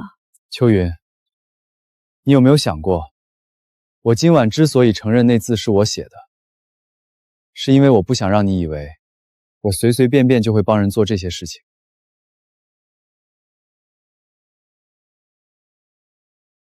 脸怎么这么红？风太大，吹的。哦，原来是风吹的。小秋，你来看看这个，咱们以前按惯例是怎么处理的？这笔钱流程上倒没有问题，但按理说这种级别的审批，陈管家自己就能拍板，不需要报上来。那他自己批不就行了？还来我这儿问一招干什么？一张3000块的绿植采购单也要我来签字，他是怕我闲得慌是不是？这都是这个月第8次了，这个月才3号。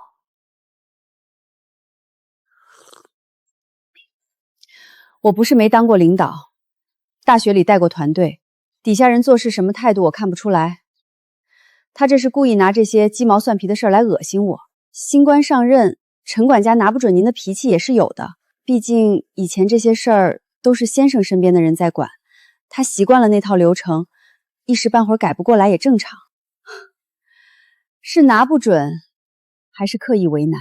他在这大房干了10几年，什么流程该走，什么流程不该走，他心里比我清楚。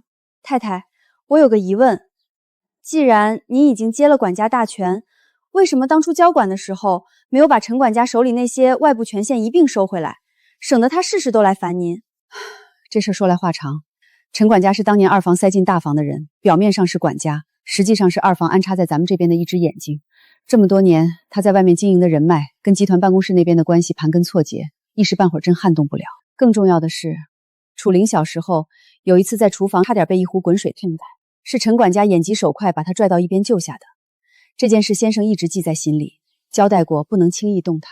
原来如此，既不能明面上动，又拦不住他事事来烦太太，这才是真正的难处。陈管家这是在用旧恩做护粪坟，一点一点地消耗太太的耐心和威信。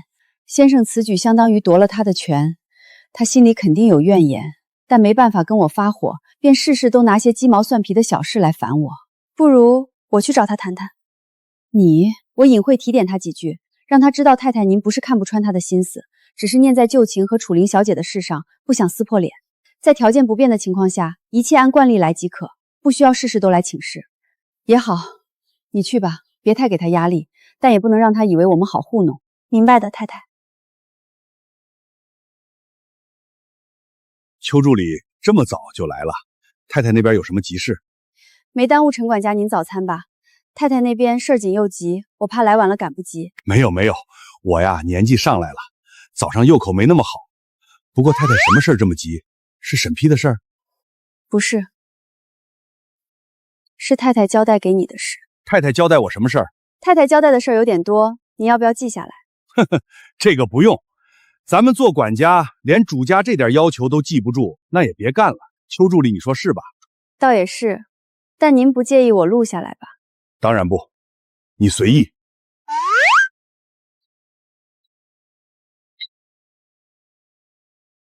既然如此，我也就开始说了。这第一条呢，是咱们负1楼明收、明思楼、明远楼和明月楼的基础管理，包括人员、清洁、物品归纳等。你等等，最好能做个一目了然的 app。APP。太太说了，要一目了然。您做管家的，总不能让太太自己翻，对吧？至于物品归纳，往前的不计较。现在只要是超过1万的东西，都必须归置到太太新换的这个 app 里面。这个 app 的使用规则一共是250条，我现在背给您听。等等，邱助理，我感觉我……第二，少爷小姐的应季服装购，刚刚我让您录音也是为您考虑，您没录也没关系。这不，待会儿我发给您。陈管家，您怎么了？来人！陈管家晕倒了，快叫救护车！高淡水晚餐加上没吃早饭，又被连番高压信息轰炸，准会低血糖晕过去。这招在国公府时柳姨娘用过，如今用在这里依然好用。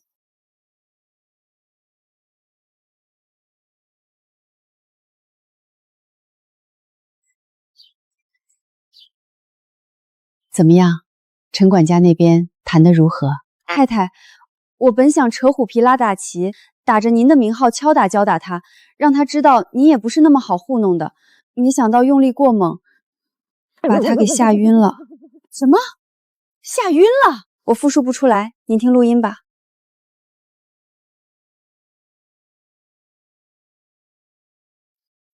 秋月，这些都是你想的？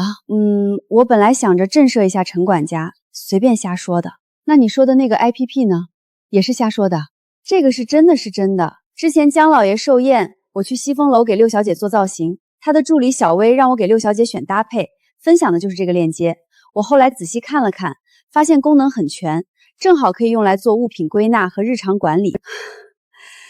这姓陈的也不知道是干什么吃的，干了10几年，我们算账恨不得还是在用算盘。小秋，你按照这个录音，把你说的一系列条条框框都整理罗列下来。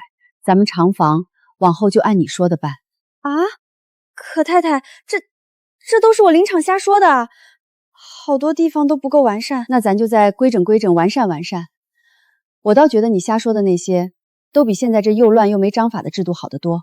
可陈管家还在医院，他毕竟是2房的人，不用管他。江一华已经把事情全权交给我，自然由我全权做主。陈管家身体不好，就让他在医院多休息，多养养。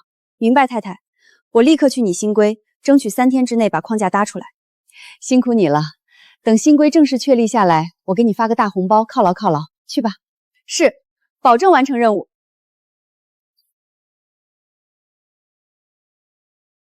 太太，这就是我制作的管家 APP， 你看看。不错，比你录音里说的还要周全。明天就开始试运行，有什么问题你自己随时调整。您的意思是，在陈管家完全康复之前，你就作为我们大房的总管家吧。谢谢太太，我一定好好干。大房管家这个位置，从今天起算是我坐稳了。太太，不好了，江老爷那边传来消息，说是要紧急召开家庭聚会。今天叫大家来，是有一件事要正式宣布。我打算退休了，集团的接班人得提前定下来。老爷子说什么呢？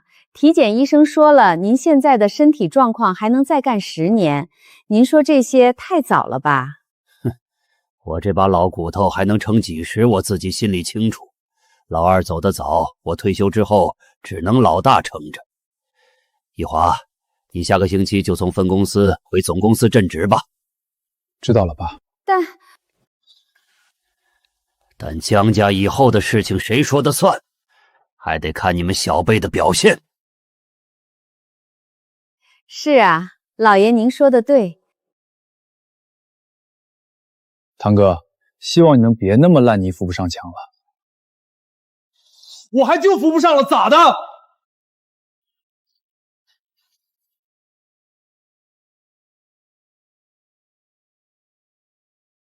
林芷，作为大房嫡长子，你怎么想？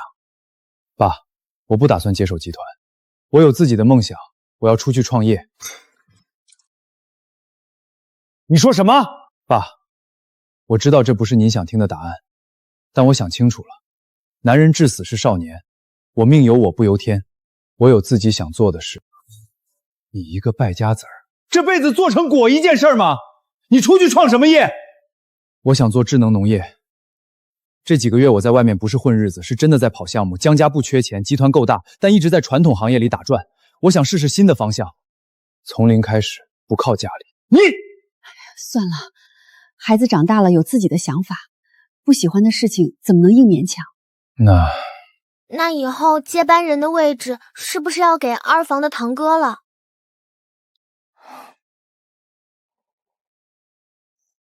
小姐，您自己怎么想？如果哥哥不行，我也想当接班人。小姐若真的想当接班人，我愿意从今天起全心辅佐您。真的？真的。先生太太，你们说呢？我们当然支持。楚林有志气，是我们的骄傲。但接班人的位置不是嘴上说想要就能要的，得让所有人都看见您的能力和声望。2房在集团经营多年，根基很深，小姐要后来居上，得走一条不一样的路。那要怎么做？不如先从一件最容易让人记住，又最能立住口碑的事开始。做慈善。我喜欢小朋友，我可以去福利院看他们。那就从福利院开始，一会儿我陪您去采购物资，明天我们就去福利院给小朋友们送温暖。要让所有人都看见，江家七小姐做事不是走过场，是用了心的。好，小姐，这条路上不会只有鲜花和掌声，也少不了暗箭和冷眼。您怕不怕？不怕，有秋云姐在，我不怕。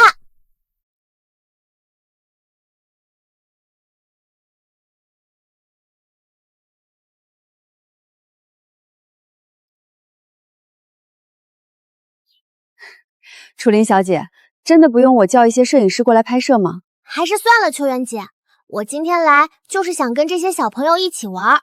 要是有摄影师一直对着我拍，他们会紧张，会不敢跟我玩的。那就不像是在陪他们，像是在演给他们看。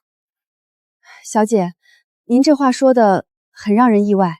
意外什么？我又不是为了让人夸我才来的，我是真的想跟他们玩。小姐，你有为别人考虑的善良，这是件很难得的事。那当然啦。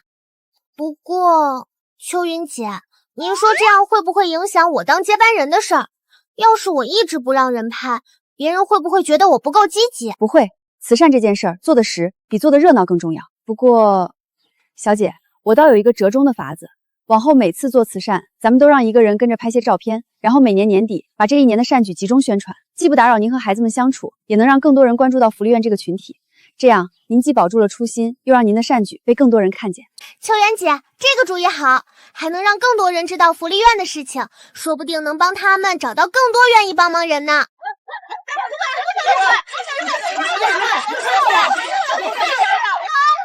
这是葛夫人。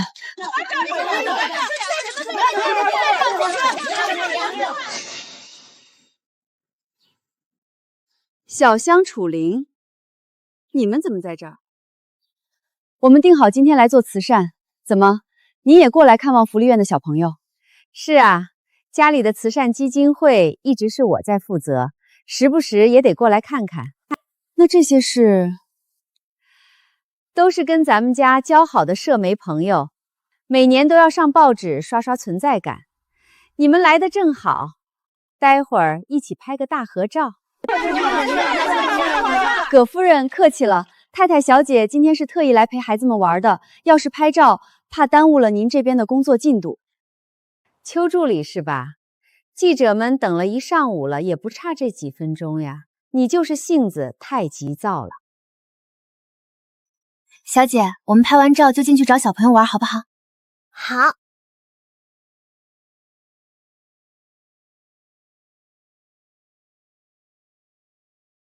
我们江氏慈善基金会一直秉承着引导社会向善向美的责任，肩负着回馈社会的使命。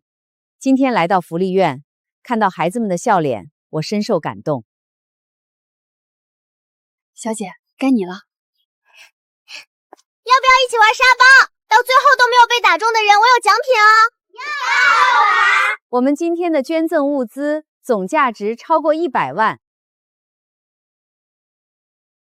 小小年纪，心思不浅，还敢抢我镜头？这就是我捐赠的100万物品，一共20箱物资。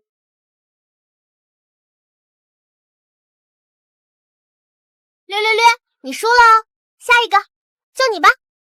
姐姐她是瘸子，跑不快的，别理她了，我们一起玩吧。别这么说。这样，你来打我，打中我也算你赢哦。真的吗？当然是真的。哎呦，好准！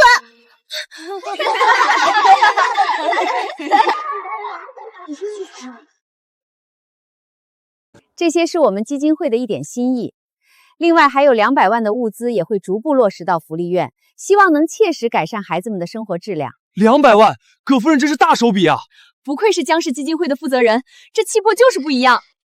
葛夫人为了这批物资，前后忙了3个月，亲自对接厂家，亲自验货，每一分钱都用在了刀刃上。哎呀，小香，怎么还亲自上手了？这些事儿让随行的人做就是了。不过话说回来，你们大房今天准备了多少物资？待会儿也让大家看看。我听说你们也采购了一批东西，虽然数目不大，但心意到了就好嘛。于太太，方便透露一下今天大房捐赠的物资总价值是多少吗？确实不多，我来替于女士回答吧。听说大房准备的是50万的物资。虽然跟我们家基金会的200万没法比，但心意到了就好，你们说是不是？50万和200万确实差了不少。不过大房也是有心了，只是这数目放在一起对比，就显得有点儿。到时候叫记者把余香和楚灵那几张照片裁掉，只发我一个人的特写。是夫人。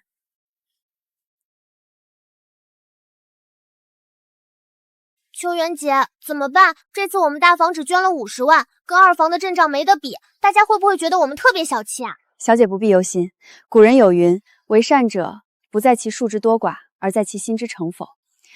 二房今日捐的是100万物资，小姐今日捐的是一颗赤子之心。钱财有数，心意无穷。小姐今日所做之事，无愧于心，亦无愧于人，这便足够了。观众朋友们，我们现在在福利院现场，江氏基金会葛方刚宣布捐赠价值200万的物资，这可以说是今年慈善界最大的一笔单次捐赠了。葛夫人，请问您是怎么想到要捐赠这么多物资的呢？我们江氏基金会一直秉承着回馈社会的理念，这次也是想切切实的帮到孩子们。至于金额嘛，能做多少就多少，谈不上什么大不大的。江家大房那边好像只捐了50万吧？50万和200万，这差距确实有点明显啊。也不是说50万少，但放在一起对比，就显得不太够看了。不是豪门贵族吗？只捐这么点钱也太小气了吧？而且大房今天阵仗也不小，结果就50万，这不是雷声大雨点小吗？是我考虑不周了，早知道葛夫人会来这一出，我们就不该今天来。太太，您不是考虑不周，您只是没想到有人会把慈善做成一场生意。太太，您还记得刚才这个小女孩吗？她摔倒了，您蹲下去抱她，给她擦伤口，她笑了。这件事儿，葛夫人花200万也买不来。记者们现在说50万和200万，但他们写稿子的时候写的不是数字，是画面，谁是真心，谁是做耍，镜头比谁都清楚。你说的对，是我刚才心乱了。到了，好，直接开进来吧，就停在记者面前。太太，来而不往非礼也。既然葛夫人给了我们这么大一个惊喜，我们也该回一份礼才是。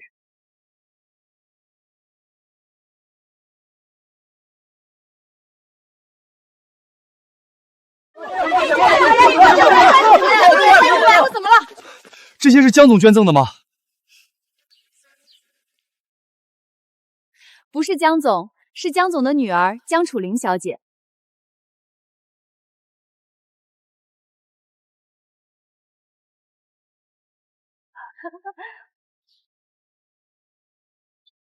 这得有多少啊？这么多东西，不算多，一共是50万的物资。这么多才50万，可那些不是就有100万吗？哼。康复护理设备：电动护理床20张，轮椅15把，坐病器30个，气垫床20张，拐杖20副，上下肢运动康复训练器1台，京都刺激仪2台。长期消耗的食材：大米8000斤，面3000斤，菜籽油800升，各类肉奶蔬菜3天，100人份额。日常生活用品：运动服套装100套，短袖 T 恤200件，学习娱乐物资：平板电脑5台，儿童绘本300件，文具书包100套，篮球20个，跳绳50个，益智玩具50套。环境改善：空调10台，食堂消毒会3台，洗衣机5台，紧急呼叫装置10套。这些50万？不可能吧？采购清单在这里，康护理花费16万8，康复训练器材10万0 1千，食品采购约4万5，生活礼用品8万1，学习娱乐用品5万3千，环境改善5万2千，总计50万整。其中大米2.95元一斤，面粉2.4元一斤，菜籽油17.2元一升，折合一共才花费4万4560元。福利院的床是0.9米宽的，一床被子出厂价60元，100床也才6000。买的多还有出厂价，价格并不算贵。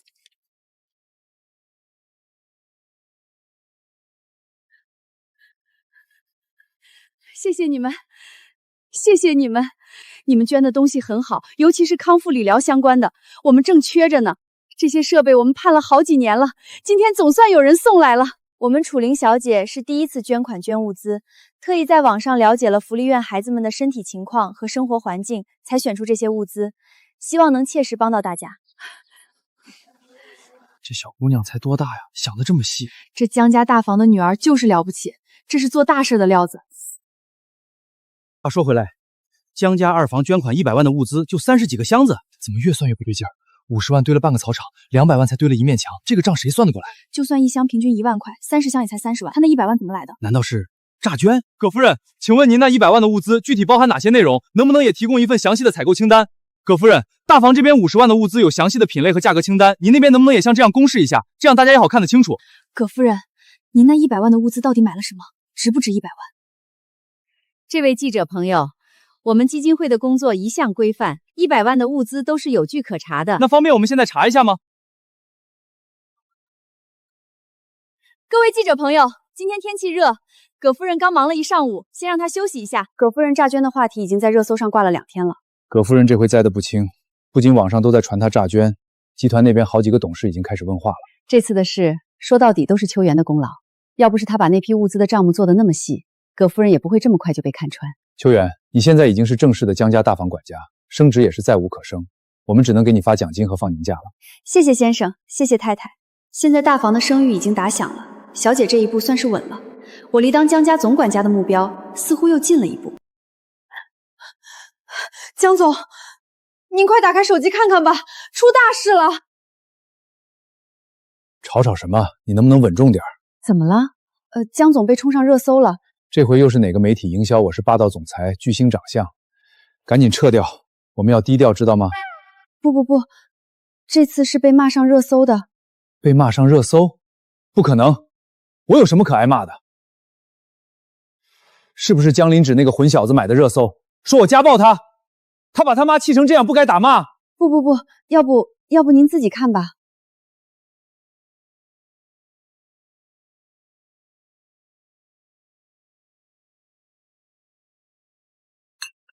怎么了？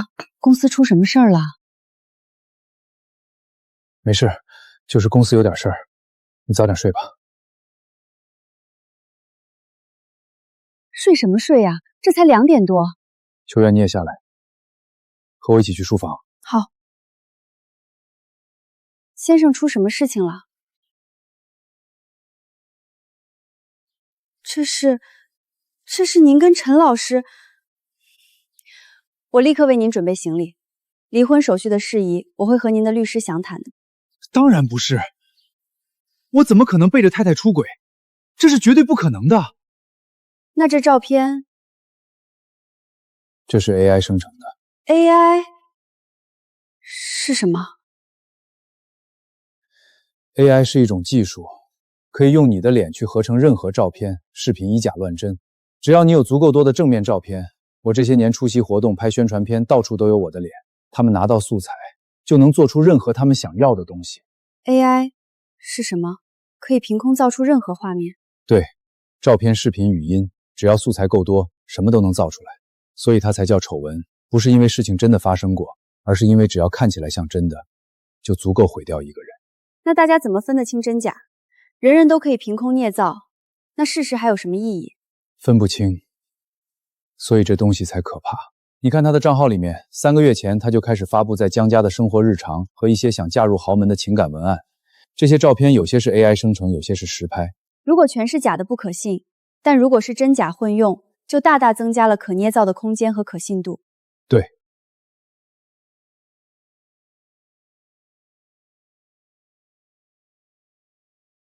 先生，这个账号不是临时起意的爆，他经营了大半年，从去年就开始铺垫，3个月前才开始发这些照片，时间线拉得这么长，绝对不是一个人临时起意能干出来的事儿。而且这个时机太微妙，葛夫人诈捐的事儿刚挂了2天热搜，舆论正在一边草的骂二房，今天突然爆出您的丑闻，像是有人在用更大的火来盖住原来的火。你是说二房葛夫人被诈捐的事拖下水，急需转移公众注意力。还有什么比江氏集团 CEO 出轨更能引爆话题的？一个丑闻盖住另一个丑闻，这是公关战最常用的打法。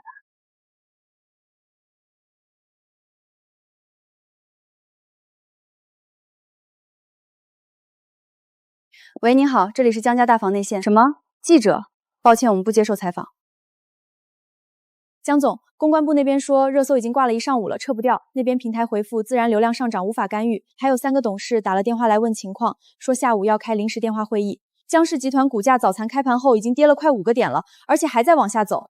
集团所有平台的评论区已经彻底失控了，以前那些宣传稿全被翻出来嘲笑，说什么总裁爱妻人设是年度最佳笑话。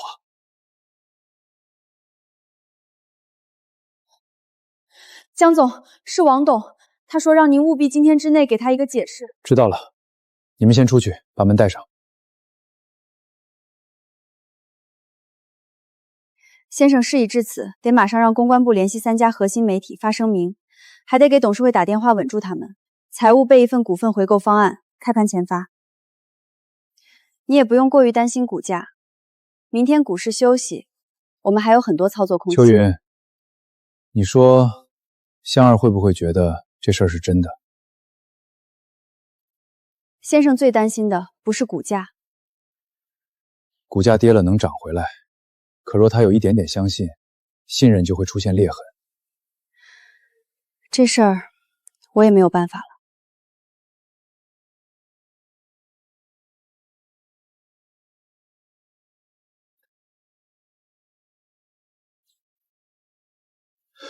香儿，你听我解释。新闻我看过了，太太，您别那么冷静，气坏身子不值当。我嫁给他20年，他是什么脾气，我比谁都清楚。这事儿来得太巧，我心里有数。老婆，我就知道你会相信我。我信你，但别人不见得相信。眼下股价舆论都得去解决。公关部说热搜撤不下来，董事会也开始电话问了。秋云，你向来有办法，这一次你怎么看？太太，先生，这件事不是简单的桃色丑闻，账号从去年就开始经营，3个月前才开始密集放照片，背后必定有人筹谋。既然是冲着这个家来的，就该往根上去查，而不是疲于应付表面。你已经有头绪了吗？我已经有办法了，我去叫秘书部的人进来。陈岚没有继续发猛料，可见他发过的就是仅有的素材了。既然如此，咱们也玩个大的。查清公告后面加一条，江总本人拿出1个亿公开悬赏，只要任何人能拿出先生和该女子的亲密合照，就可以拿走奖金。万一有人用 AI 或者 P 图领赏，所以要说明，若有人伪造来骗赏，江氏集团将以诈骗罪诉之法庭。这招够狠。就这么发，现在立刻马上。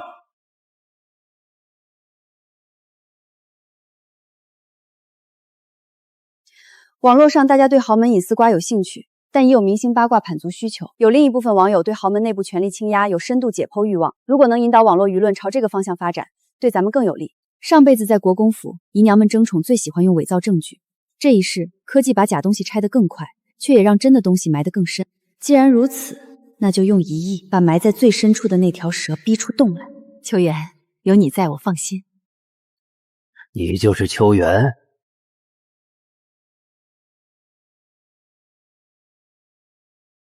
谁给你出的主意？悬赏1个亿？是我。我记得你，小七的助理泡得一手好茶，最近在厂房搅风搅雨，把陈管家都送进医院了。是，陈管家掌管内务多年，厂房内部管理混乱，太太特命我整改，现已初见成效。你是江家的长子，你知不知道今天这一步棋是把整个集团的名声都压上去赌？1个亿悬赏，你拿集团信誉替你一个人的走纹兜底，你还配坐这个位置吗？不管这是谁的主意，我只问你3天之内这事能不能平？能。好，3天，处理不好，你自己去记者招待会上引咎辞职，总裁的位子换个人坐。还有你，主意是你出的，后果也要你来扛。3天后要是解决不了，你就从江家滚出去，连赔偿集团名誉损失的账一起算。你敢不敢赢？我敢。各自盯好自己手上的事，悬赏的评论风向，平台的限流，报治安官的流程，形成核对的进度。但凡有一点风声，立刻通知我。3天之内，必须让藏在暗处的那个人自己走出来。是。小秋，你刚才何必要应下军令状？太太，我应不应，江老爷都不会放过我。与其躲着，不如接了。再说了，我从来不打没把握的仗。邱助理，这都1个小时了，一个正经来领悬赏的人都没有。悬赏要是一直无人问津，反而显得咱们心虚。急什么？1个亿的诱饵刚撒下去，鱼还没闻到味儿呢。可问题是，要是鱼压根不上钩呢？到时候不仅没抓到人，还白贴了1个亿的笑话出去。江老爷那边怎么交代？对方从去年就开始布局，账号经营了大半年才放出照片，心思如此缜密，不会在看到悬赏的第一时间就跳出来。他最怕的不是被找到，而是被别人抢在他前面拿走这1个亿。你们急什么？秋元说有用，就一定会有用的。小秋，我相信你。悬赏发出去本身就是在亮态度，让所有人知道这件事儿我们不怕查。1个亿放在那里，贪心的人总会动心。小秋，你心里到底有几成把握？太太，对陈岚来说，1个亿是这辈子都赚不到的数。她现在多半躲在某个角落盯着热搜，又恨又怕。她虽然在观望，但只要还在看，就会露出马脚。我已经让人去联系黑客了，先盗他的号，3天后会假装是他本人发文要钱，他只要再次尝试登录 ，IP 就能锁定。同时报治安官流程已启动，保密协议违约追责5000万，足够让他无处可逃。小秋，不愧是你，永远有 Plan B。我已经做了所有能做的，现在只能等待3天后他上钩了。现在确实只能等待了。黑客盗他的号发布认领帖都过了10分钟了，他怎么还不上号？这招真的有用吗？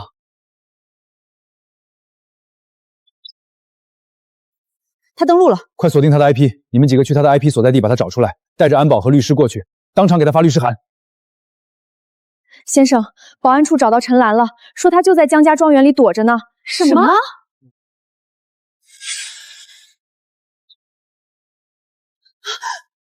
你怎么找到这儿的 ？IP 定位，陈老师，你以为躲在这里不出声，我们就找不到你了？秋元，你以为赢了是吧？一个实习保姆，短短几个月踩着我爸上了位。我只是来问一件事，那些照片是谁让你发的？你以为你不说我们就查不出来了？你的账号、你的 IP、你的银行流水现在都在我手里。安保，请你们现在就进来，把这个人送到治安官局里去。是2房找上我的，葛夫人说只要我能配合他，他就帮我爸回到原来位置，给我一笔钱让我出国重新开始。所以你就收了他的钱，帮他栽赃陷害先生。你这个背叛主家、忘恩负义的东西，还意图攀扯2房下水。保安，把他拉走。不行，我还有证据，我有葛夫人找我的录音，你放我一马，我就把录音给你。